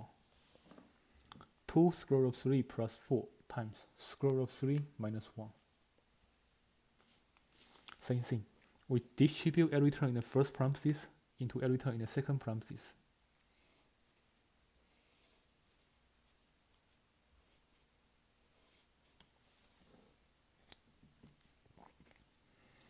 So 2 square root of 3 times square root of 3 is 2 square root of 9. Number 2 stays the same. 3 times 3 is 9 under square root. 2 square root of 3 times negative 1 is negative 2 square root of 3. 2 times negative 1 is negative 2. Square root of 3 stays the same. 4 times square root of 3 is 4 square root of 3. They cannot be multiplied. 4 is outside square root. Square root of 3 is under square root. They cannot be multiplied. So I write them together. 4 square root of 3. 4 times negative 1 is negative 4. Then simplify. 2 times square root of 9. 2 times square root of 9. Square root of 9 is 3. The rest cannot be simplified. Leave it the same. The rest cannot be simplified. Stays the same. 2 times 3 is 6.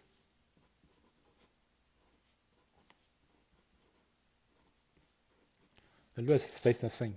Then we try to combine like terms.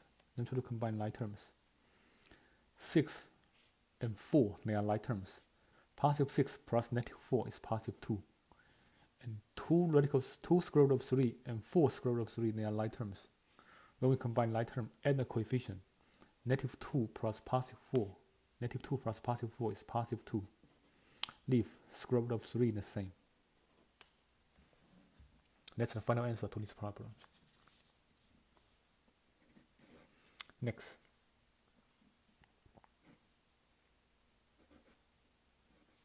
Square root of 2 plus square root of 6 square. Square root of 2 plus square root of 6 square. When we have square, write the same thing twice. Square root of 2 plus square root of 6. Square root of 2 times square root of 6. Run the same thing twice. Then distribute. Square root of 2 times square root of 2 is square root of 4. Square root of 2 times square root of 6 is square root of 12. Square root of 6 times square root of 2 is square root of 12.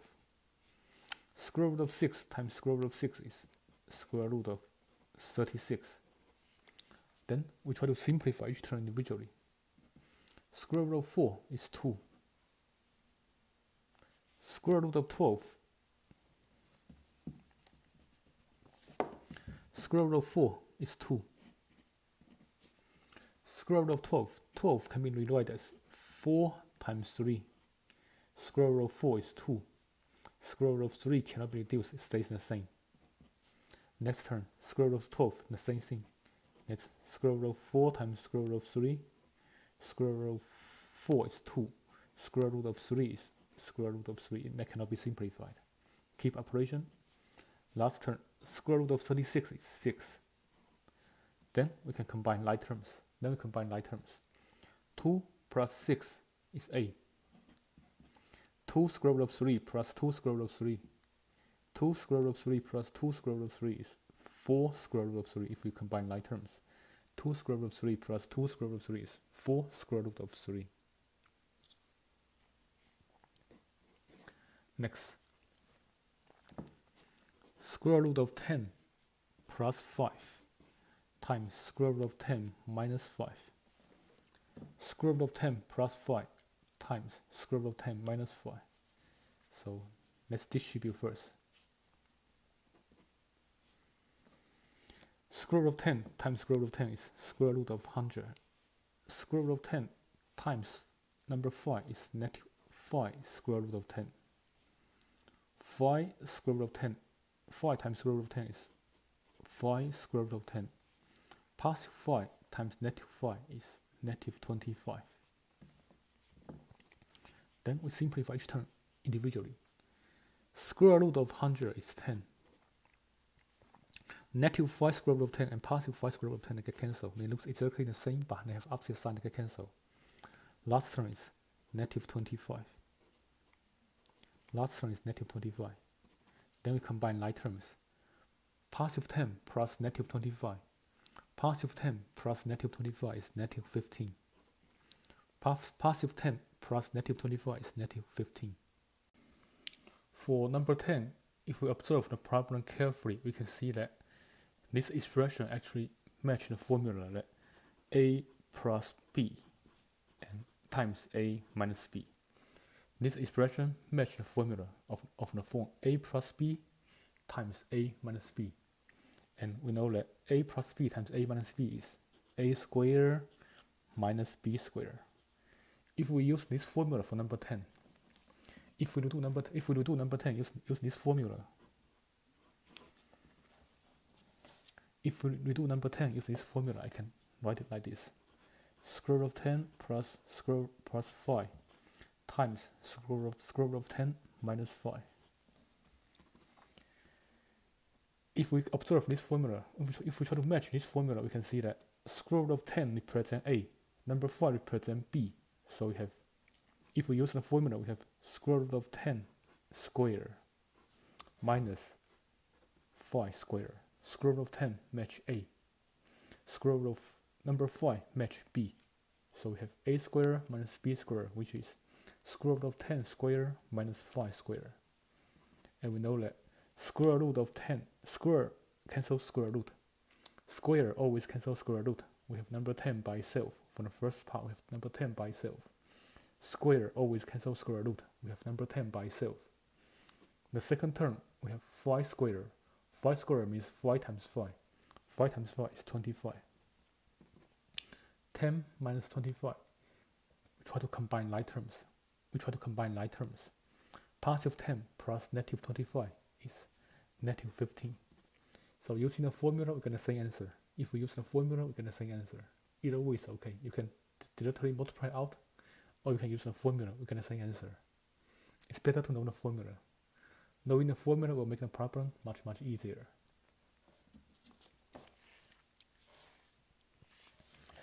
Next,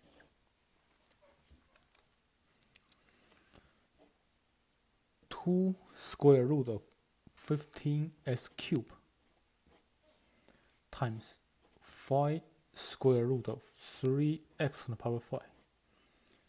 If the expression contains letters, do the same thing. If the expression contains letters, do the same thing. We multiply numbers outside square root together, and we multiply the numbers under square root together. Let's multiply numbers outside square root together first. If we multiply 2 and 5, I have 10. Then if we multiply numbers under square root, 15 times 3 is 45. 15 times 3 is 45. X to the power 3 times x to the power 5 is x to the power of a.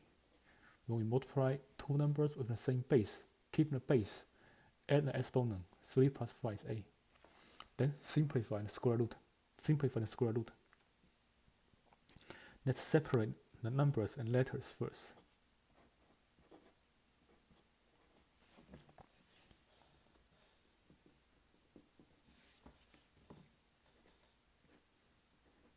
For square root of 45, let's try to find perfect square factors. Perfect square factors, memorize it. 1 square is 1, 2 square is 4, 3 square is 9, 4 square is 16, 5 square is 25, 6 square is 36, 7 square is 49, 8 square is 64, 9 square is 81, 10 square is 100. We try to find a perfect square factor for 45. A perfect square factor for 45 must be less than 45. And the only possibility here is number 9. 9 is a perfect square factor for 45. And we know that 9 times 5 is 45. Square root of 9 is 3. Square root of 5 cannot be reduced. We leave it the way it is. And square root of x to the power a. When the power is even, take half of the power. We have x to the power of 4. Don't forget there's number 10 in the front. Don't forget there's a number 10 in the front. For the final answer, multiply everything out. 10 times 3 is 30. We also have x to the power 4 outside square root. Outside square root, we have 10 times 3 is 30. We also have x to the power of 4. Under square root, what we have is number 5. So that's the final answer to this problem. That's the final answer to this problem. Next,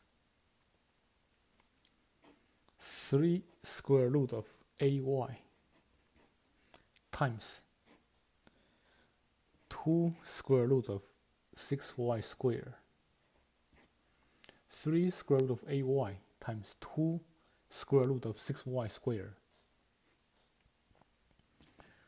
We first of all multiply the number outside square root first. Then we multiply the number under square root. Number outside square root, 3 times 2 is 6. The number under square root, a times 6 is 48. Y times y squared is y to the power of 3. Then simplify the square root. Then we simplify the square root. First of all, separate the numbers and letters. We have square root of 48 times square root of y to the power of 3. For square root of 48, we try to find a perfect square factor first. A perfect square factor must be 48, must be less than 48. 16, 25, 36, 25, 16 works. 16 goes into 48 exactly 3 times. 16 works. 48 can be divided as 16 times 3. And 16 is a perfect square. Square root of 16 is 4. Square root of 3 cannot be reduced. We leave it the way it is. Don't forget there's a number 6 in the front. Square root of y cubed. When y has an odd power, take away 1, make the power even. When y has an odd power, take away 1, make the power even. Square root of y squared. When the power is even, we take half of the power. We have y here. Square root of y cannot be reduced. I leave it the way it is. So for the final answer, we multiply everything outside square root together. 6 times 4 is 24. And there's a letter y outside square root. Keep it here. 6 times 4 is 24. And there's a letter y outside square root. Keep it in the front. Under square root, what we have is square root of 3 and square root of y, which is square root of 3y. That's what we have under square root. Square root of 3y. That's the final answer to this problem. Square root of 13.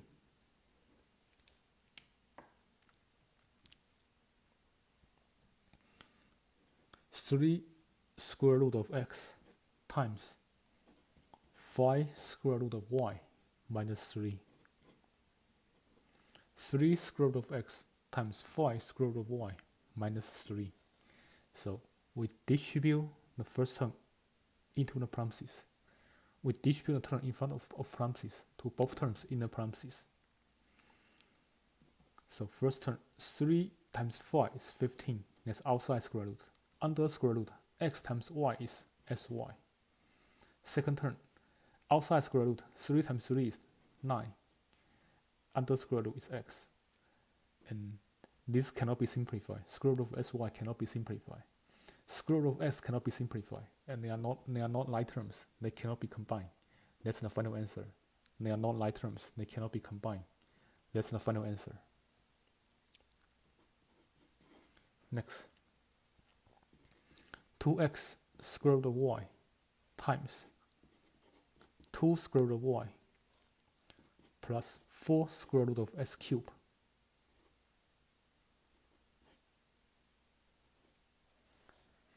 Two x square root of y times 2 square root of y plus 4 square root of x cubed.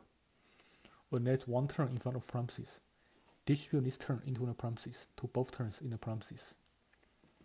If I multiply this to the first term, 2x times, multiply number outside square root first. 2x times 2 is 4x. Under square root, y times y is y squared. Second term, 2x times 4 is ax. Under square root, what we have is y times x to the power of 3. Under square root, what we have is y times x to the power of 3. But in general, for letters, we put in alphabetical order.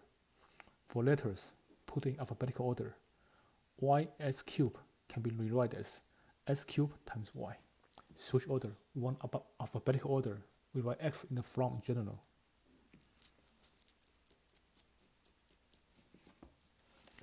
We have ax square root of x to the power 3 times y. Then simplify each one individually. Square root of y is y. 4x stays the same. So the first term is 4sy. Second term, I can first both separate first. X to the power 3 times square root of y. X to the power 3, when the power is odd, it can be rewritten as x squared times x. Take away 1, make the power even. Square root of y cannot be reduced.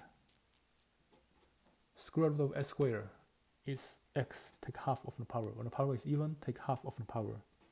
And we leave square root of x the way it is. Square root of y cannot be reduced. And don't forget there's ax in the front.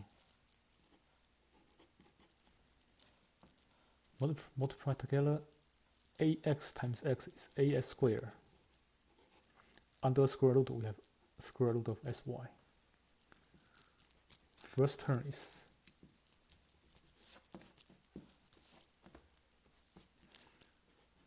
4x times y, which is 4sy. Bring it down.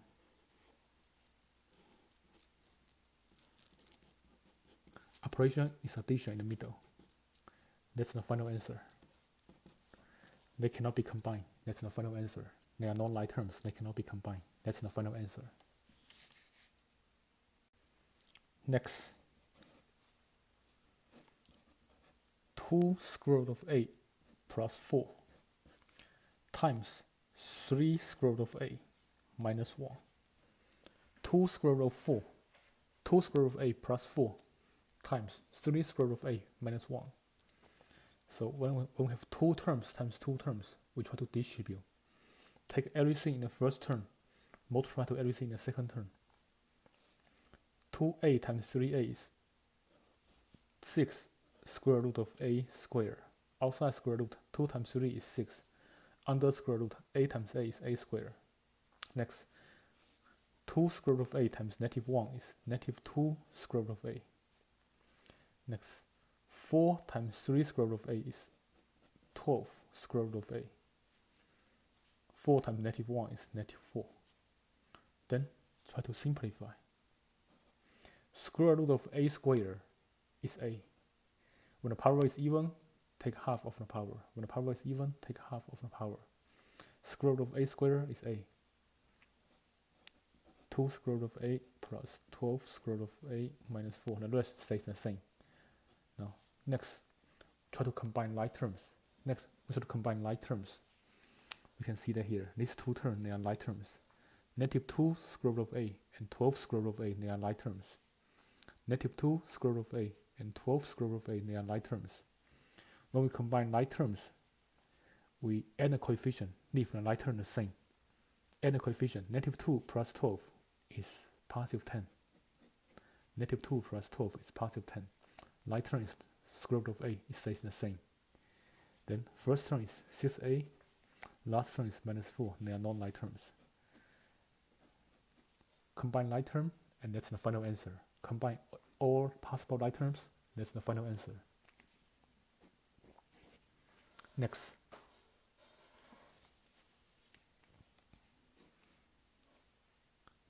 Square root of x plus 2 times 3 square root of x minus 2. Square root of x plus 2 times 3 square root of x minus 2. When we have 2 terms times 2 terms, distribute everything in the first parenthesis into everything in the second parenthesis. Square root of x times square root of 3 square root of x is 3 square root of x squared. Square root of x times 3 square root of x is 3 square root of x squared. Square root of x times negative 2 is negative 2 square root of x. 2 times 3 square root of x is 6 square root of x. And positive 2 times negative 2 is negative 4. Then try to simplify square root. Square root of x squared, when the power is even, square root of x squared, when the power under square root is even, take half of the power, which is x. Keep the rest the same. Then try to combine like terms. Negative 2 square root of 2 plus 6, negative 2 square root of x plus 6 square root of x. Combine like terms. They are like terms here. They have exactly the same square root. They are like terms. When we combine like terms, add a coefficient. Negative 2 plus positive 6 is positive 4. Leave the like term the same. Leave the like term the same. Then we keep the first term, keep the last term. The final answer is 3x plus 4 square root of x minus 4. That's the final answer. After we combine like term, after we combine all possible like terms, that's the final answer. Next.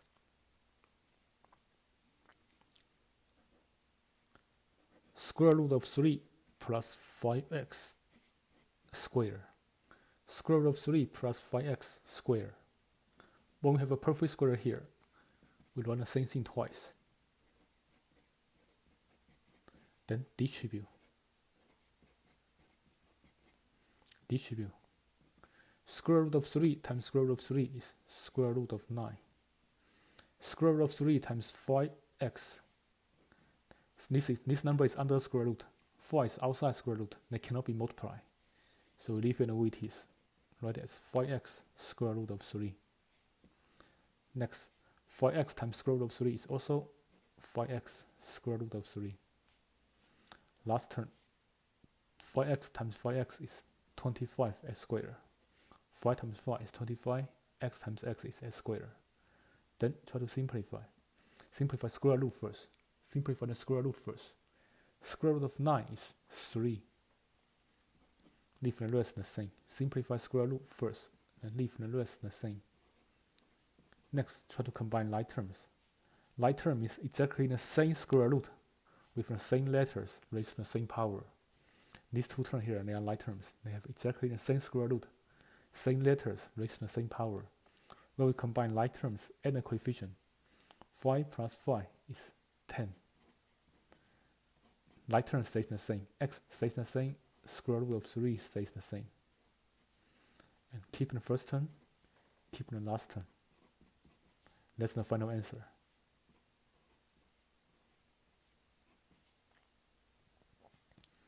Next.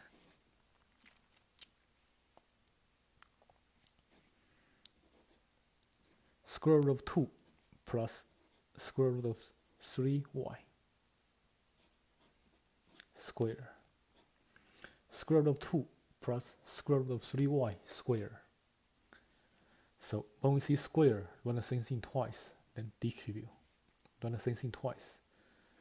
Square root of 2 plus square root of 3y times square root of 2 plus square root of 3y. Then distribute. Square root of 2 times square root of 2 is square root of 4. Square root of 2 times square root of 3y. Since they are both under square root, we can multiply these two numbers. 2 times 3 is 6. Y stays the same. We have square root of 6y. Next, square root of 3y times square root of 2 is square root of 6y. They are both under square root.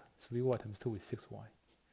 Last term, square root of 3y times square root of 3y is square root of 9y squared. 3 times 3 is 9. Y times y is y squared. Then simplify each square root. Then try to combine like terms. Then we simplify each square root and try to combine like term. First square root is square root of 4. Square root of 4 is 2. 6 is not perfect square. It cannot be simplified. Y also cannot be simplified. So I leave it the way it is. Last term, square root of 9 is 3. Square root of y squared, when the power is even, I can take half of the power, which is y. When the power is even, take half of the power. 2 divided by 2 is power 1. We have 3y to the power 1. Then try to combine like terms. These two terms they are like terms. These two terms they are like terms. When we combine like term and the coefficients, when we combine like term and the coefficients, for both terms here, coefficient is 1. So 1 plus 1 is 2. 2 square root of 6y. Keep the first term the same. Keep the last term the same. That's the final answer. After we combine all possible like terms, that's the final answer. Next. Square root of x plus square root of y times square root of x minus square root of y. Square root of x plus square root of y times square root of x minus square root of y. If we observe this formula carefully, we can see that it matches the form that a plus b times a minus b. This expression matches the form that a plus b times a minus b. And we know this formula is a squared minus b squared. If we observe the formula, we can see that square root of x represents a, square root of y represents b. So if we use the formula, we have square root of x squared minus square root of y squared.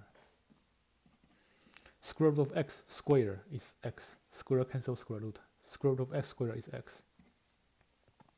Square root of y squared.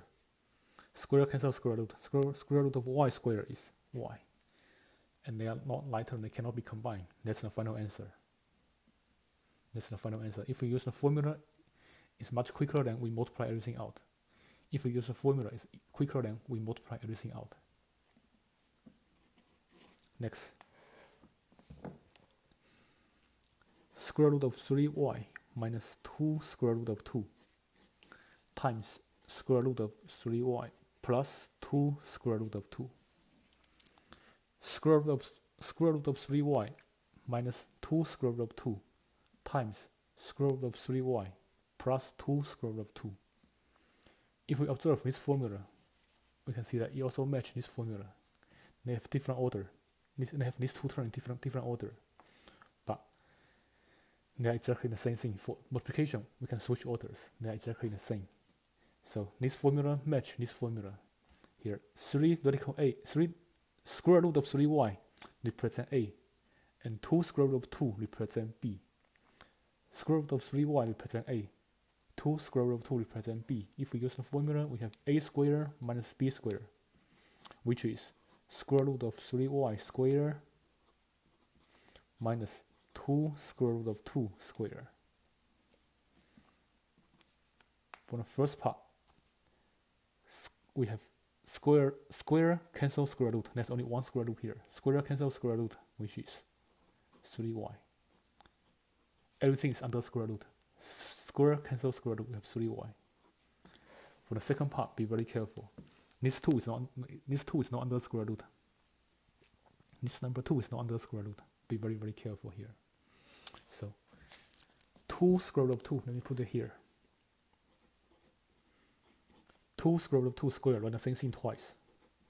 Since this 2 is not under square root, there's no shortcut. We must run the same thing twice. 2 square root of 2 times 2 square root of 2. Then we multiply numbers outside square root together. 2 times 2 is 4. And we multiply number under square root together. 2 times 2 is also 4. Number 4 outside square root cannot be reduced. We leave it the way it is. Number 4 under square root. Square root of 4 is 2. 4 times 2 is a. 4 times 2 is a. So 2 square root of 2 square is a. 3y minus a, they are non-like terms. They cannot be combined. 3y minus a, they are non-like terms. They cannot be combined. So that's the final answer. They cannot be combined. That's the final answer. Next, let me show you the division of radical expressions.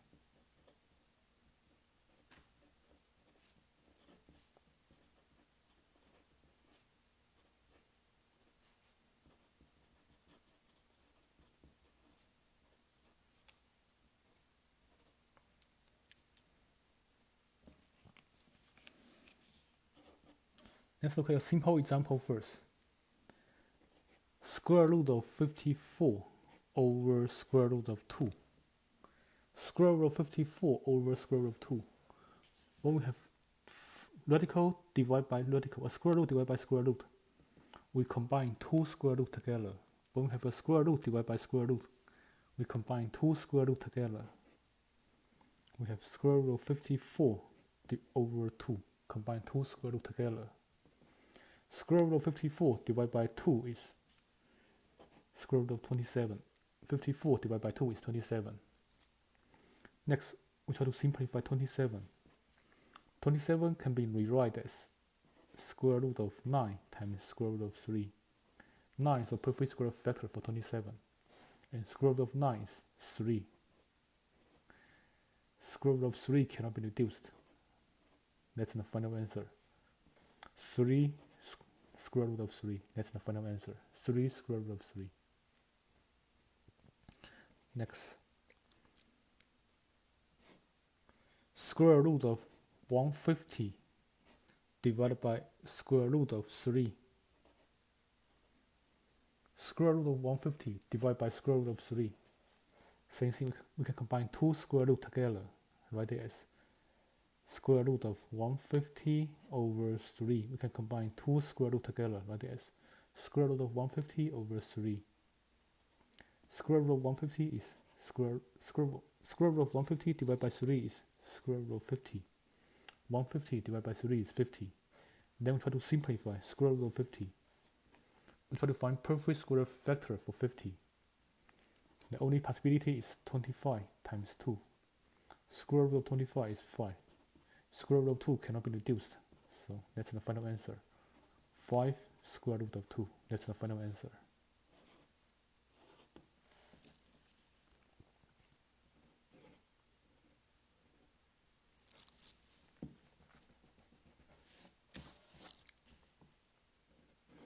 Next, square root of 72 over square root of 6.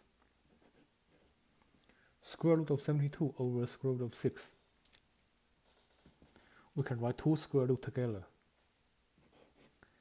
Square root of 72 over 6. And 72 divided by 6 is 12. 72 divided by 6 is 12. Then we try to simplify square root of 12. Square root of 12 can be rewritten as 4 times 3. And 4 is a perfect square. Square root of 4 is 2. Square root of 3 stays the same.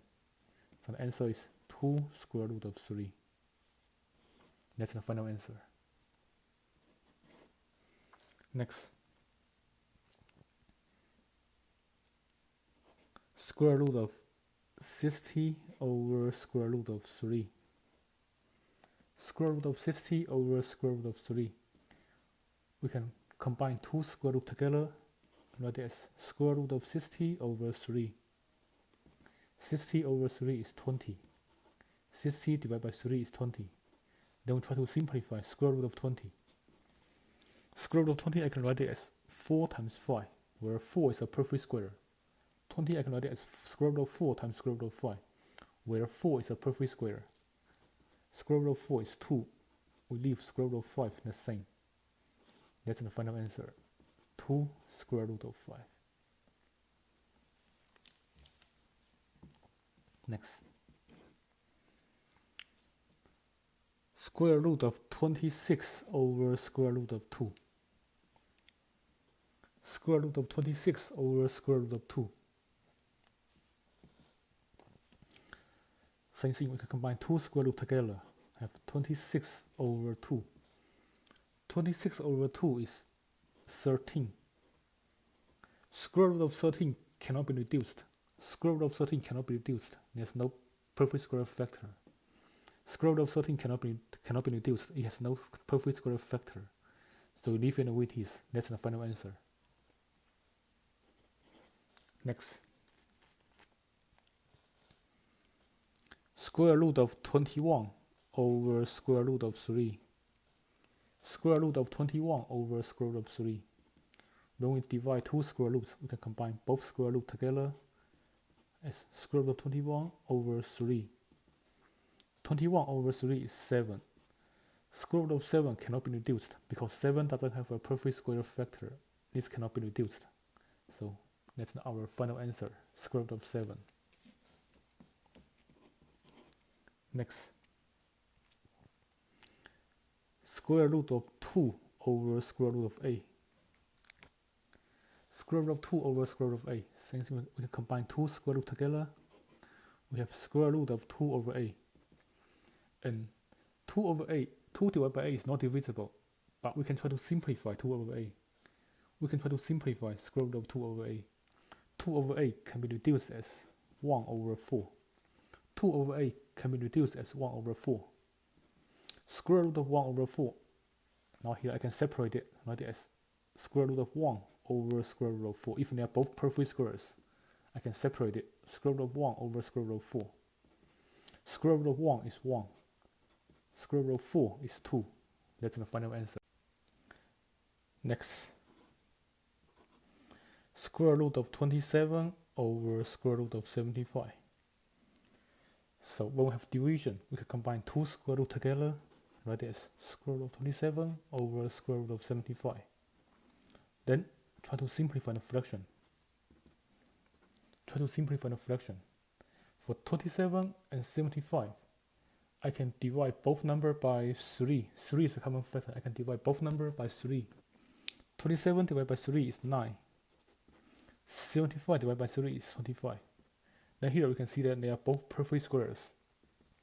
I can separate it like this. Square root of 9 over square root of 25. Square root of 9 is 3. Square root of 25 is 5. The final answer is 3 over 5. Next.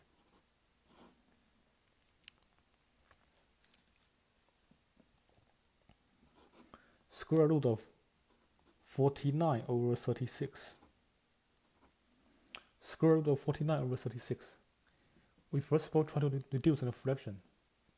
They cannot be simplified. 49 and 36, there's no common factor. They cannot be simplified. But they are both perfect squares. So I can separate it as square root of 49 over square root of 36. Since they are both perfect squares, I can separate them as square root of 49 over square root of 36. Square root of 49 is 7. Square root of 36 is 6. That's the final answer. Next. Square root of 81 over square root of 25. Square root of 81 over square root of 25. There's no common factors. We can reduce it. Square root of 81 over square root of 25. There's no common factor. We can reduce it. But they are both perfect squares. So I can separate it as square root of 81 over square root of 25. Square root of 81 is 9. Square root of 25 is 5. That's the final answer.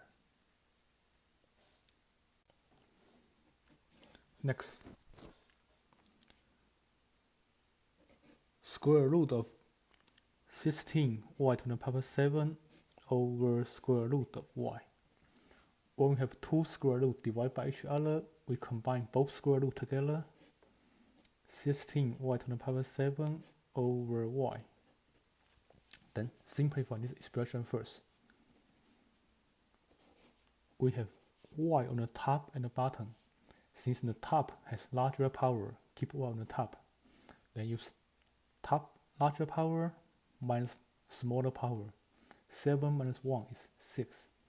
If there's nothing left on the bottom, we write 1 on the bottom. And if the denominator is 1, we can drop 1. We have square root of 16, y to the power of 6. Here I can separate the number and the variables. 16 and y to the power 6. Square root of 16 is 4. Square root of y to the power 6, when the power is even, we take half of the power. That's y to the power of 3.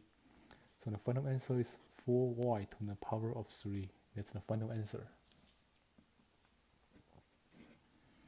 Next.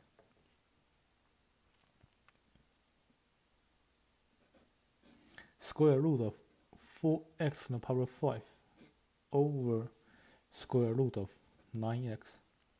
Square root of 4x to the power 5 over square root of 9x. When we have a square root divided by a square root, we combine two square root together.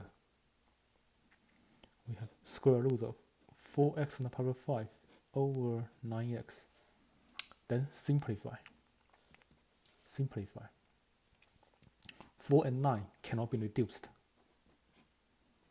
We have x on the top and the bottom. We have x on the top and the bottom. The top x has larger power, so keep x on the top, then subtract the power. 5 minus 1 is 4. Now, since they are all perfect squares, I can separate it as square root of 4s to the power 4 over square root of 9. Since they are both perfect squares, I can separate it. On the top, square root of 4x to the power 4. Square root of 4 is 2. Square root of x to the power 4. When the power is even, take half of the power, we get x squared. On the bottom, square root of 9 is 3.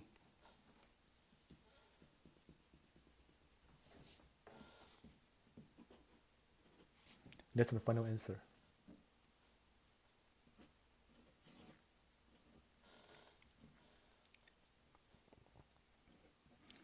Find square root of 10t over square root of 90t to the power 3. Find square root of 10t over square root of 90t to the power of 3. So we have a number 5 outside square root and square root of 10t, square root of 90t cubed under square root. We keep number 5 outside square root and put these two square root together.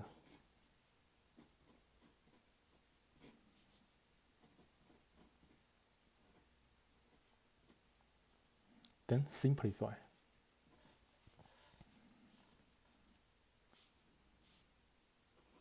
If we simplify here, for 10 and 90, I can divide both numbers by 10, which I make 1 over 9. For 10 over 90, I can divide both numbers by 10, I can make 1 over 9. Now for both t's, the t on the bottom has larger power. The t on the bottom has larger power. We write t on the bottom, take power 3 minus power 1, larger minus smaller, which is 2.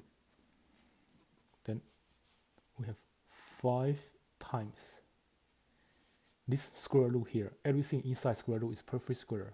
Everything inside square root is perfect square, so I can separate it. Square root of 1, square root of 9t squared. This 5 belongs to the numerator. Let's put it here. This 5 belongs to the numerator. Then we have 5 over 1 times square root of 1 is 1. On the bottom, square root of 9 is 3. Square root of t squared, when the power is even, take half of the power, we get t. When the power is even, take half of the power, we get t. Then for the final answer, multiply top to the top, bottom to the bottom, we get 5 over 3t.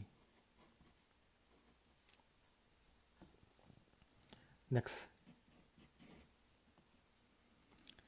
square root of 2y over 10 square root of ay to the power 5. So here everything is under square root, but number 10 is not under square root. We leave number 10 by itself. This 10 belongs to the denominator, so we write 1 over 10. This number 10 belongs to the denominator, so we write 1 over 10. Now put these two square root together under 1 square root. Combine these two square root together, put it under 1 square root. We have 2y over ay to the power 5. Then simplify. What's inside square root? A over 2 over 8. I can divide both numbers by 2, which is 1 over 4. Cancel the y's.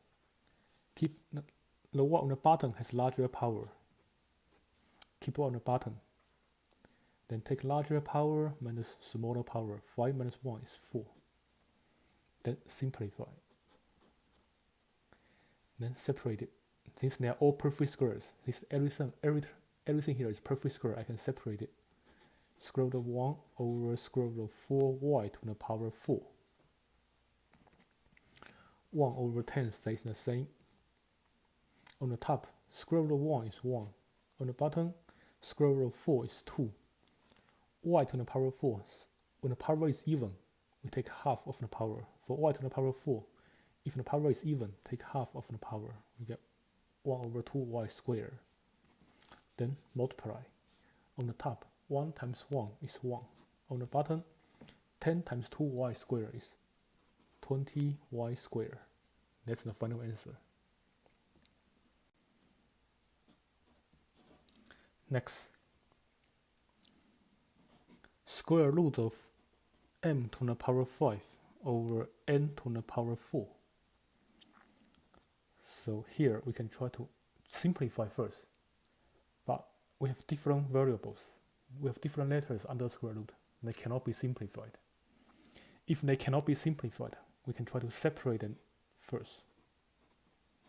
Separate the top and the bottom. Separate the top and the bottom first. Then try to simplify the top and the bottom individually. For the top, when the power is odd, take away 1, make it even. When the power is odd, take away 1, make it even. Then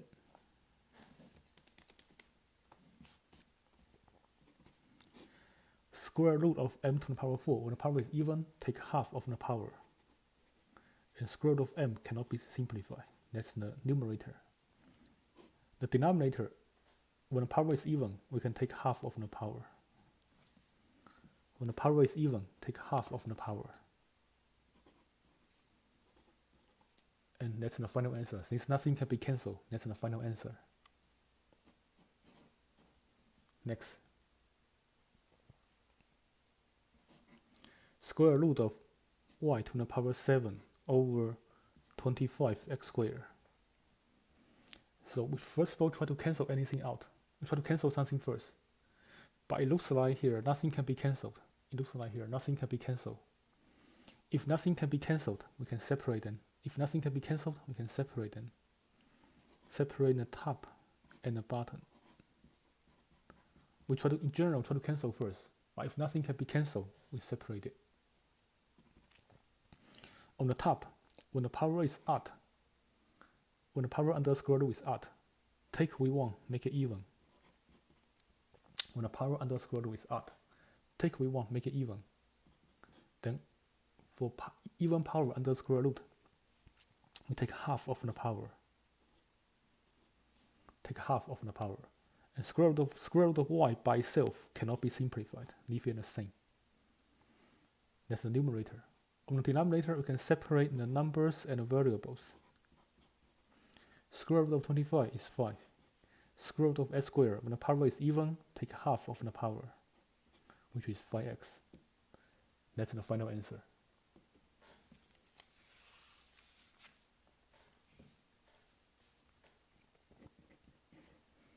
Next.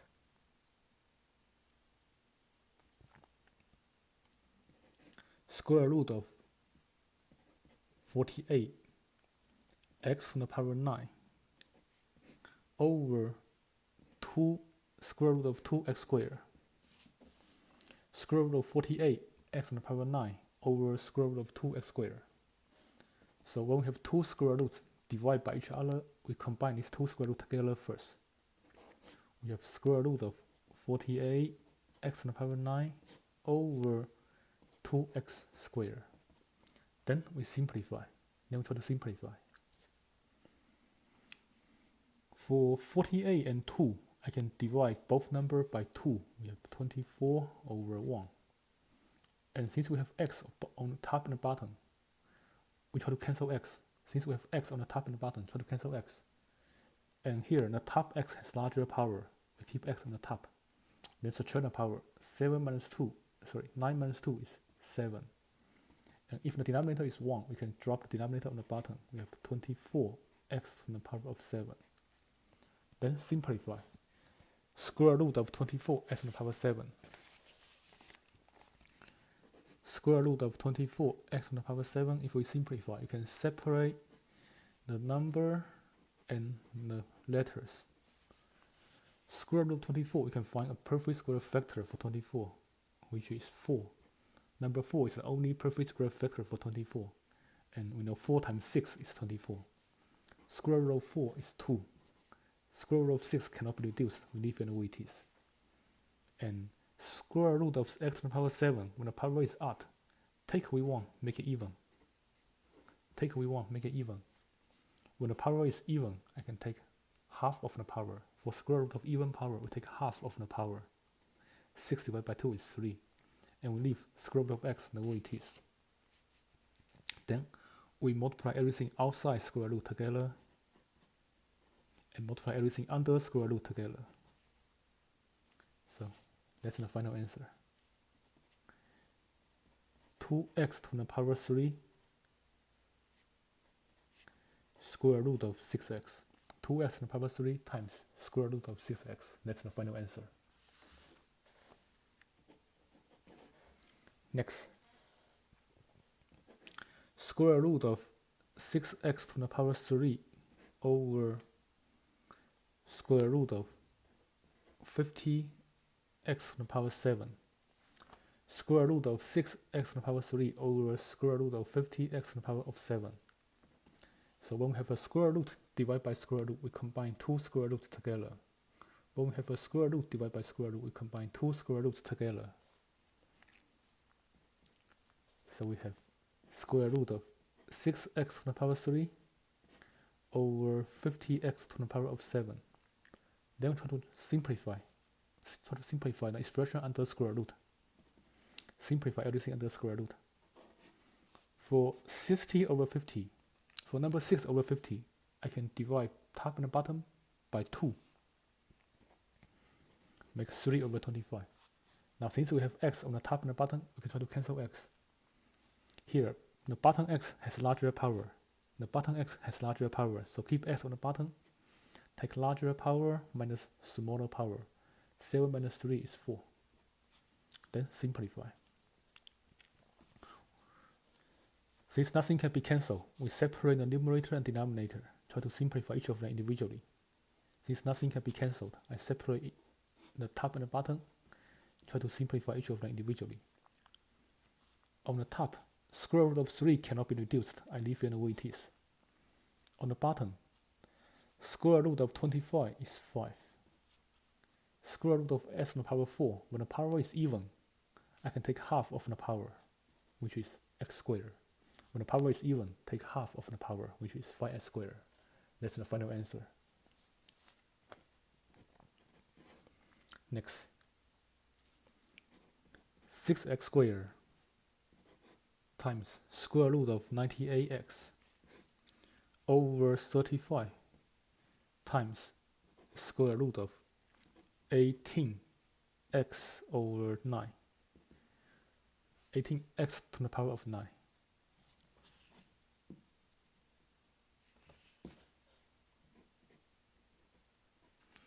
So here in this problem, we know that 6x squared and 35 they are outside square root, and these two expressions they are under square root. First of all, let's put the numbers outside square root together. put the numbers outside square root together. 6x squared over 35. Put the numbers outside square root together. And put the numbers under square root together. Put these two square root together. We have square root of 98x over 18x to the power of 9. Put everything outside square root together and put everything under square root together, under one square root. Then try to simplify each one individually. For the expression outside, there's no common factor. Nothing can be cancelled. So I leave it the way it is. For the expression outside, there's no common factor. For 6 and 35, there's no common factor. It cannot be simplified. I leave it the way it is. And for what's under square root, for 98x and 18x to the power 9, for 98 and 18, I can divide both numbers by 2. 98 divided by 2 is 49. 18 divided by 2 is 9. And we have x on the top, on both the top and the bottom. We have x on both the top and the bottom. Here, since the bottom has larger power, we keep s on the bottom, then use larger power minus smaller power. 9 minus 1 is 8. Then, since there's no more common factor, I separate the numerator and denominator. Since there's no more common denominator, no more common factor, I separate the numerator and denominator. So 6x squared over 35 stays the same. For square root, I separate the numerator and denominator.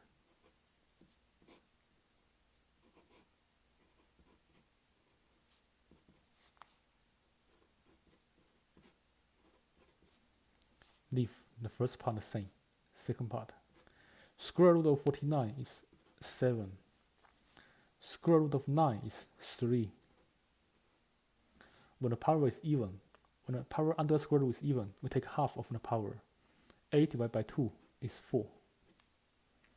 Then there's no more square root. We can try to simplify this expression here. Now there's no more square root. We can try to simplify. For 35 and 7, I can divide both numbers by 7. 35 divided by 7 is 5. 7 divided by 7 is 1. For 6 and 3, we can divide both numbers by 3. 6 divided by 3 is 2. 3 divided by 3 is 1. So we have, on the top, we have 2x squared. 2x squared times 1 is 2x squared. On the bottom, 5 times 1 is 5. X to the power 4. Then observe here. We have x on the top and the bottom. We have x on both the top and the bottom. Since the bottom x has larger power, keep x on the bottom, use larger power minus smaller power. Since the bottom x has larger power, keep x on the bottom, then use larger power minus smaller power, which is power 2. 5 over 2, 2 over 5 stays the same. X is x squared on the bottom if we simplify. That's the final answer.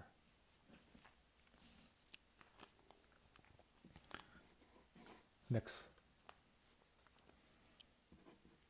7a times square root of 60ab to the power 7 over 6b squared times square root of 5a to the power 7 b to the power 2.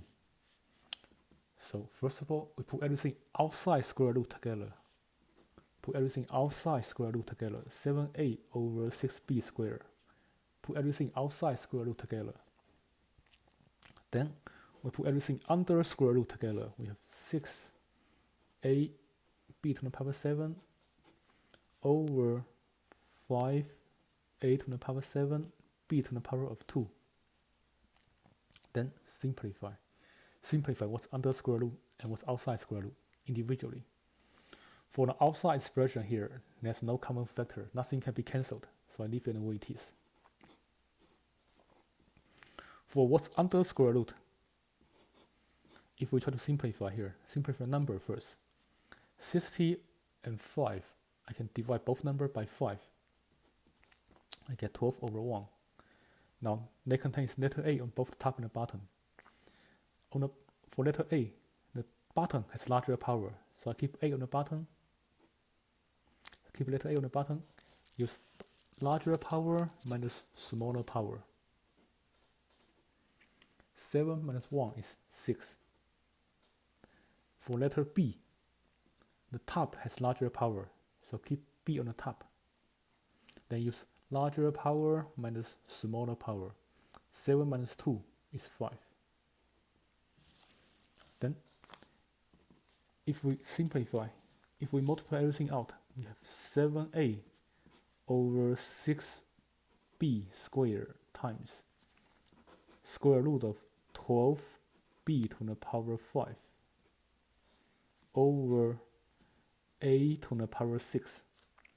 Since there's no more common factor, nothing can be cancelled, we separate the square root. 7a over 6b squared stays the same. Separate the square root. 12b to the power 5 over square root of a to the power 6.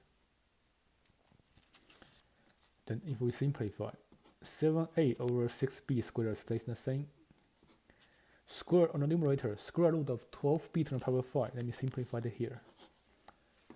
Square root of 12b to the power 5. Let me simplify the numerator. Square root of 12b to the power 5. I can first of all separate the numbers and the letters. Square root of 12 can be written as 4 times 3, where 4 is a perfect square factor. Square root of 4 is 2. We leave square root of 3 the same. B to the power 5, when the power is odd, take away 1, make it even. When the power is odd, take away 1, make it even. Then we have b to the power 4 under square root. When we have even power under square root, take half of the power. I have b squared. Square root of b stays the same. So for the final answer, we multiply everything outside square root together, 2b squared. Multiply everything under square root together, we have square root of 3b. That's the simplified form of 12b to the power 5.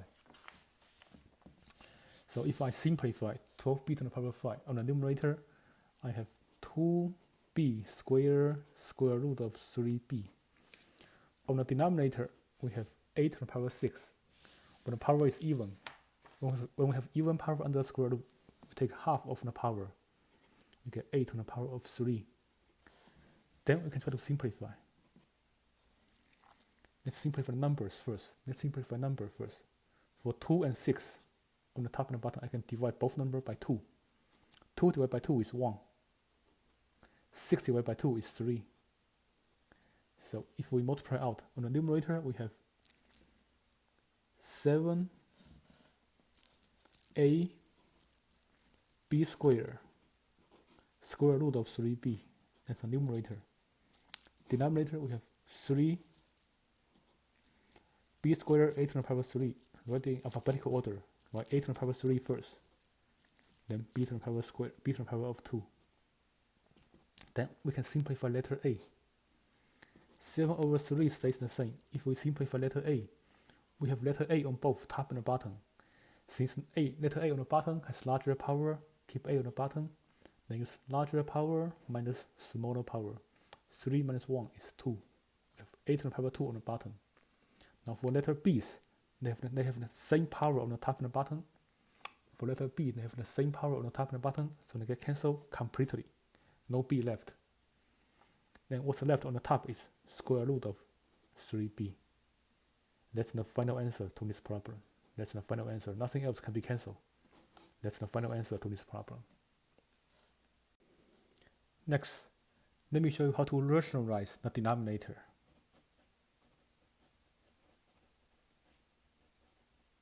Rationalizing the denominator.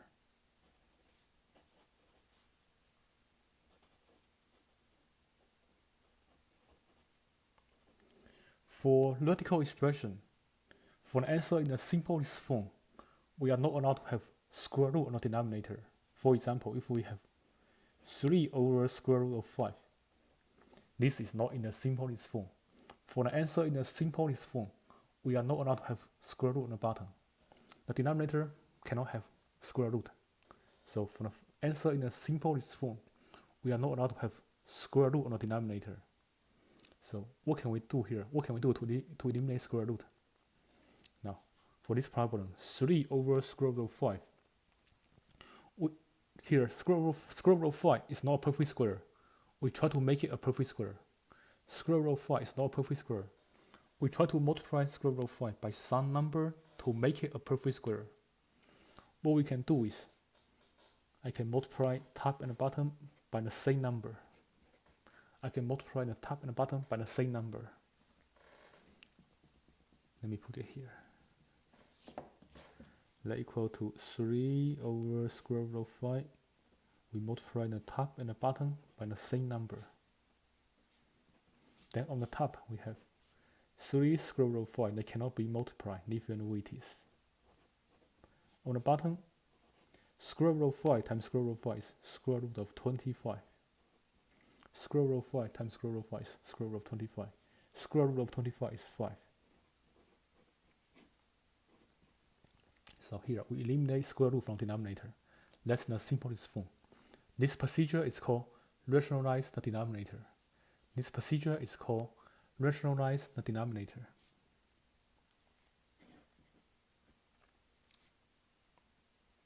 Next.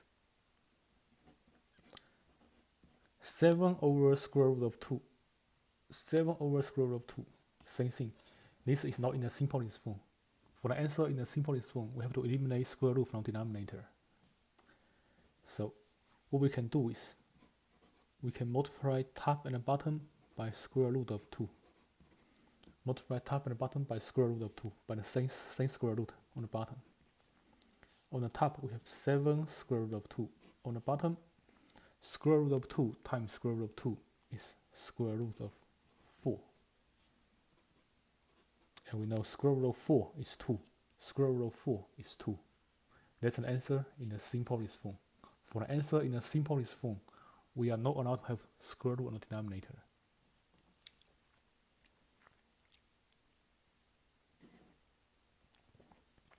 Next. Square root of 6 over square root of x. Square root of 6 over square root of x. Same procedure. We are not allowed to have square root on the bottom. So I take square root of 6 over square root of x, multiplied by square root of x over square root of x, multiplied by the same square root, multiplied by exactly the same square root. So we have square root of 6x over square root of x squared. X times x is x squared on the bottom. On the top, 6 times x is square root of 6x. Then we leave the top the same, square root of 6x. On the bottom, when the power is even, we take half of the power. When the power is even, take half of the power, which is x. That's an answer in the simplest form. There's no square root on the bottom. That's an answer in the simplest form. Next. Square root of 5 over square root of y. Square root of 5 over square root of y. When there's square root on the bottom, we try to eliminate square root from the bottom. So I multiply top and bottom by the same square root as the denominator. Multiply square root of y to the top and the bottom. If I multiply on the top, I have square root of 5y. On the bottom, square root of y times square root of y is square root of y squared. Then the top, I leave it the same. I leave the top the same. From the bottom, when the power is even, we take half of the power. I have y by itself. When the power under square root is even, take half of the power. I get y by itself. Next. Square root of 3 over 5. Square root of 3 over 5. Here, if I separate it, there's nothing I can do here. Inside square root, there's nothing I can do. So I can separate the square root. I have square root of 3 over square root of 5. We try to eliminate square root from denominator. So I can multiply top and the bottom by square root of 5. If we multiply top and the bottom by square root of 5, on the top we have square root of 15. On the bottom, square root of 5 times square root of 5 is square root of 25. We leave in the top the same. On the bottom, square root of 25 is 5. That's the answer in the simplest form. For the answer in the simplest form, we are not allowed to have square root on the denominator. And that's the answer in the simplest form.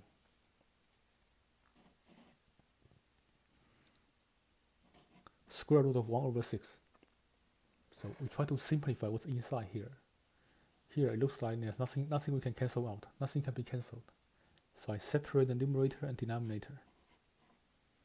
Then multiply by the same square root on the denominator. Multiply by square root of 6 to the top and the bottom. On the top, square root of 1 times square root of 6 is square root of 6. On the bottom, square root of 6 times square root of 6 is square root of 36. For the top, there's nothing I can simplify. I leave it the way it is. On the bottom, square root of 36 is 6. So that's an answer in the simplest form. Next, square root of x over 12. For x over 12, we can see that here, nothing can be cancelled. Nothing can be cancelled. So I can separate it. Square root of x over square root of 12. Can we simplify square root of x? Square root of x cannot be simplified. Can we simplify square root of 12?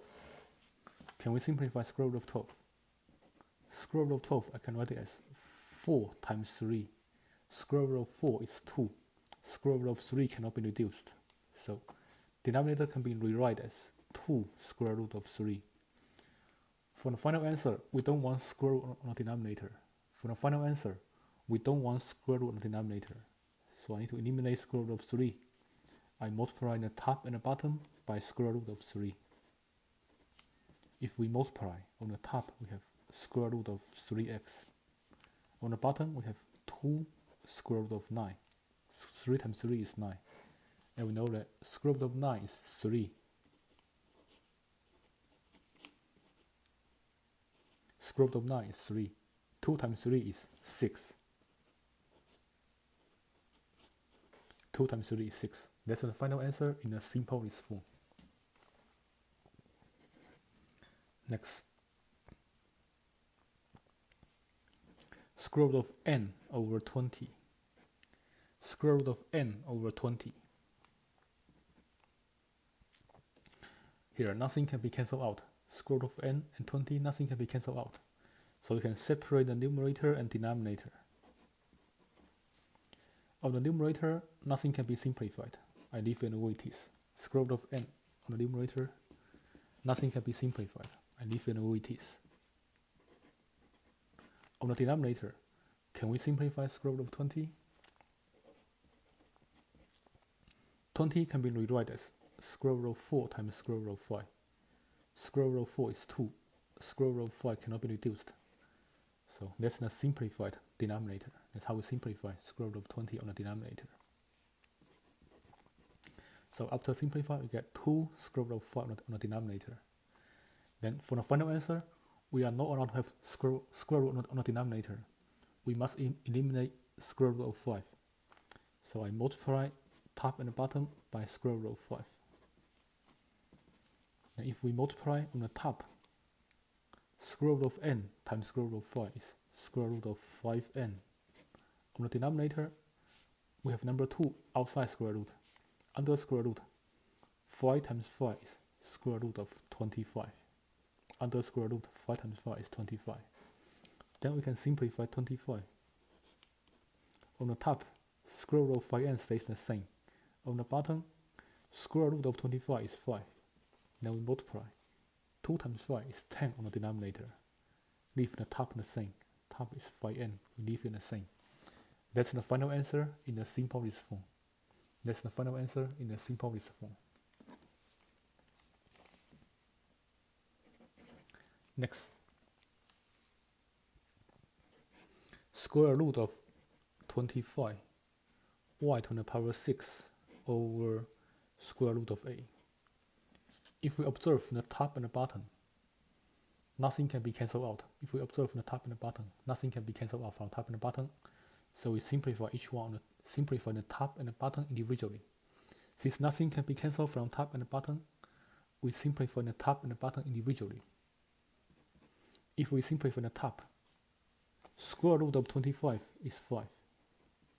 Square root of y to the power 6. When the power is even, we take half of the power. When the power is even under the square root, take half of the power. We have 5y to the power of 5y to the power of 3. When the power is even, take half of the power. Now on the bottom we have square root of a. Square root of a can be rewritten as 4 times 2. Square root of 4 is 2. Square root of 2 cannot be simplified, leave it the way it is. That's the denominator. Square root of a is 2 square root of 2. For the final answer, we are not allowed to have square root on the denominator.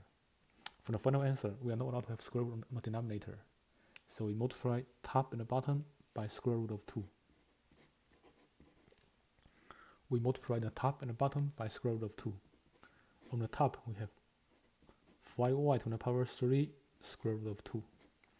On the bottom, number 2 stays the same. Square root of 2 times square root of 2 is square root of 4. Under square root, 2 times 2 is 4. The numerator cannot be simplified, leave it the way it is. On the denominator, square root of 4 is 2. Then 2 times 2 is 4 on the denominator. Leave the top the same. 5y to the power 3 square root of 2. Leave the top the same. That's the final answer in the simplest form. That's the final answer in the simplest form. Next. Square root of 49 r to the power 4 over square root of 18. Square root of 49 r to the power 4 over square root of 18. First of all, observe this fraction. If nothing, here we can see that nothing can be cancelled from top and bottom. Nothing can be cancelled. If nothing can be cancelled, we separate the top and the bottom. Simplify each top and bottom individually. If nothing can be cancelled from top and bottom, we separate it. Simplify the top and the bottom individually. If we simplify the top, square root of 49 is 7. Square root of r to the power of 4. When the power is even under square root, take half of the power. When the power is even under square root, we take half of the power. 4 divided by 2 is 2. On the denominator, square root of 18. Let's simplify it here. Square root of 18. Let's try to find a perfect square factor for 18. Let's try to find a perfect square factor for 18. A perfect square factor for 18 is 9. 18 can be divided as 9 times 2. Square root of 9 is 3. Square root of 2 cannot be simplified, leave it the way it is.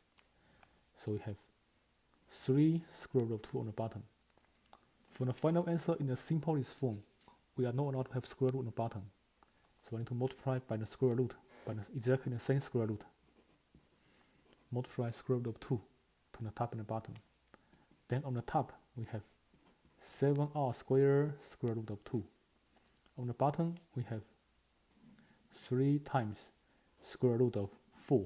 Square root of 2 times square root of 2 is square root of 4. 2 times 2 is 4 under square root.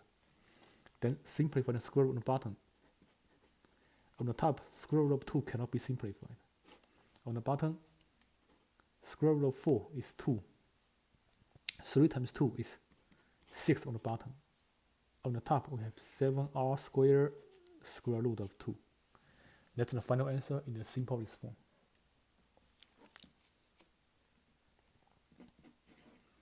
Next. Square root of 2 plus 3 over square root of 5. Square root of 2 plus 3 over square root of 5. For the final answer, we are not allowed to have square root on the denominator. So I need to multiply top and the bottom by square root of 5, by the same square root on the denominator. For the final answer, we are not allowed to have square root on the denominator. So I multiply top and the bottom by square root of 5. On the bottom, square root of 5 times square root of 5 is square root of 25. On the top, when we multiply, we must distribute square root of 5 to both terms. On the top, when we multiply, we must distribute square root of 5 to both terms.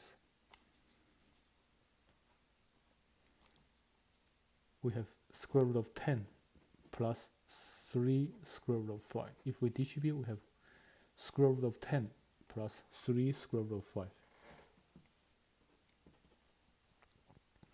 The top cannot be simplified. Square root of 10 cannot be simplified, and 3 square root of 5 cannot be simplified. Leave it the way it is. Square root of 10 plus 3 square root of 5. That cannot be simplified. Leave it the way it is. On the bottom, square root of 25 is 5. Now, there's no more square root on the denominator. That's the final answer in the simplest form. Next. Square root of x minus 1 over square root of y. Square root of x minus 1 over square root of y. So we're doing the same procedure, using the same procedure here.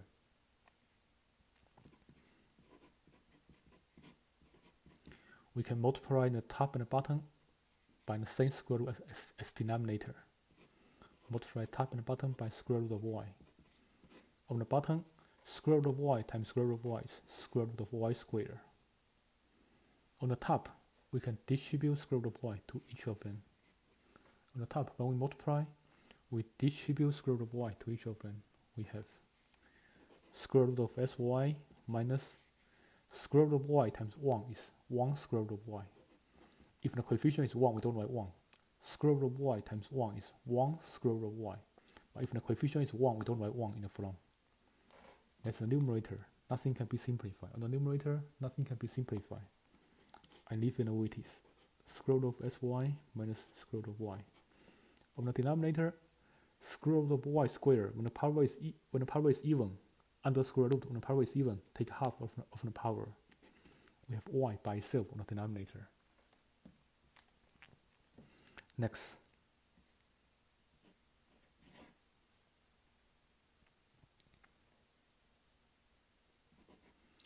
Square root of 5 minus 1 over square root of 3. Square root of 5 minus 1 over square root of 3. For the final answer in the simplest form, we are not allowed to have square root on the denominator. So we need to eliminate square root of 3 first. Square root of 5 minus 1 over square root of 3. We multiply top and the bottom by the same square root. Multiply top and the bottom by square root of 3. On the bottom, square root of 3 times square root of 3 is square root of 9. On the top, we distribute square root of 3 to each of them. We have square root of 15 minus square root of 3. On the top, square root of 15 minus square root of 3, they cannot be simplified. So we leave it the way it is. They cannot be simplified. We leave it the way it is. On the bottom, square root of 9 is 3. Now there's no more square root on the denominator. That's the final answer in the simplest form. Next, square root of c plus 2 over square root of d. So we try to eliminate square root on the denominator. What we can do is, I multiply top and the bottom by exactly the same square root as the denominator. Multiply top and the bottom by square root of d. On the top, we distribute square root of d to each of them. We have square root of cd minus 2 square root of d. C times square root of c times square root of d is square root of cd plus 2 times square root of d. They cannot be multiplied. We leave it the way it is. 2 square root of d. On the bottom, square root of d times square root of d is square root of d squared, which is square root of cd plus 2 square root of d. Square root of d squared is d. When the power is even, take half of the power. We have square root of d. Next, 4 over 1 plus square root of 3. When there are two terms on the bottom, if we contain square root, we can just multiply by square root of 3. It won't work. If we multiply the top and the bottom by square root of 3, it won't work. We can see that. Let's check. The top is 4 square root of 3 if we multiply by square root of 3. The bottom, if we distribute, we have square root of 3 plus square root of 9. Square root of 3 stays the same. Square root of 9 is 3. You see that square root of 3 is still there. It cannot be done. Square root of 3 is still there. It's not done. So it won't work. If there are 2 terms on the bottom, it won't work. You can multiply by the same square root here. It won't work. If there are 2 terms on the bottom, you need to multiply something called conjugate. If there are 2 terms on the bottom, you need to multiply something called conjugate. We multiply top and bottom by 1 minus square root of 3. That's called a conjugate. In general, a plus b and a minus b, they are called conjugates of each other.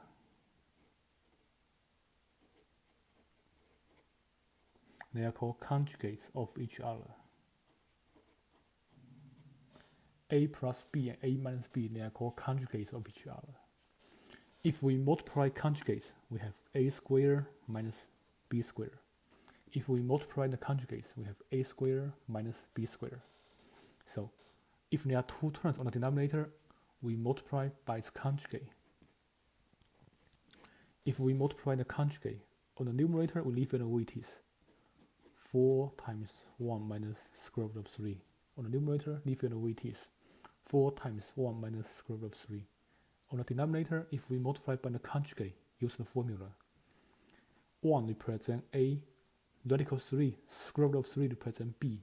We have 1 squared minus square root of 3 squared. The numerator, we have 4 times 1 over 4 times 1 minus square root of 3. On the denominator, 1 squared is 1. Square root of 3 squared is 3. Square cancel square root. Square root of 3 squared is 3. Then the numerator, we have 4 times 1 minus square root of 3. On the denominator, 1 minus 3, we try to combine like terms. Positive 1 plus negative 3. Positive 1 plus negative 3 is negative 2. Positive 1 plus negative 3 is negative 2. Then we can divide. Positive 4 divided by negative 2 is negative 2. Positive 4 divided by negative 2 is negative 2. 1 minus square root of 3. That's the final answer in a simplest form. That's the final answer in a simplest form. Next. A over 3 minus square root of 2. A over 3 minus square root of 2. When there are 2 terms on the bottom, we need to multiply by the conjugate. When there are 2 terms on the bottom, multiply by the conjugate. 3 plus square root of 2. Conjugate means everything looks exactly the same, but the operation in the middle is the opposite. Everything looks exactly the same, but the operation in the middle is an opposite.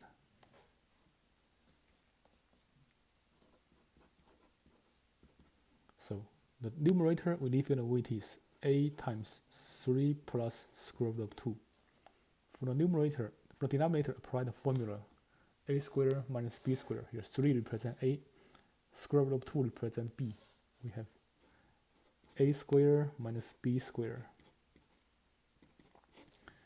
So numerator stays the same. A 3 plus square root of 2. On the denominator, 3 squared is 9. Radical square root of 2 squared. Here, square root of 2 squared. Square cancel square root. We have number 2 by itself. Then if we simplify, on the denominator, 9 minus 2 is 7. On the numerator, we have a square root of 3, a times 3 plus square root of 2.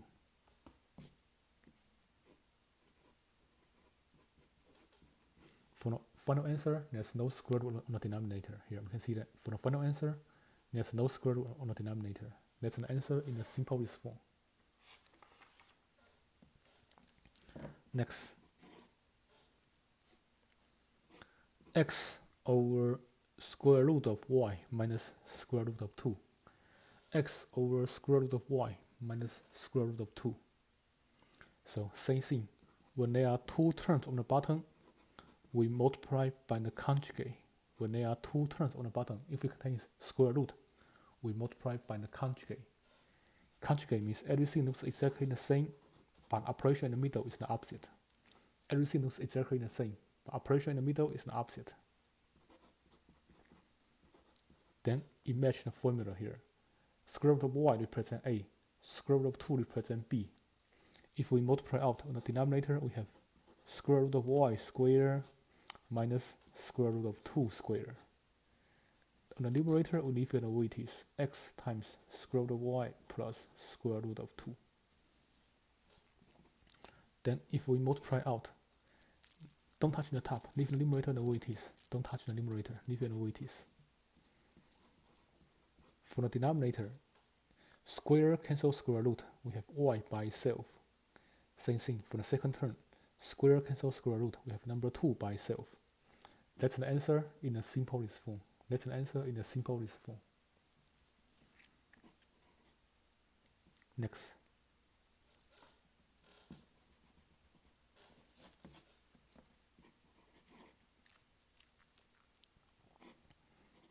A over square root of b plus square root of 5. Letter A over square root of b plus square root of 5.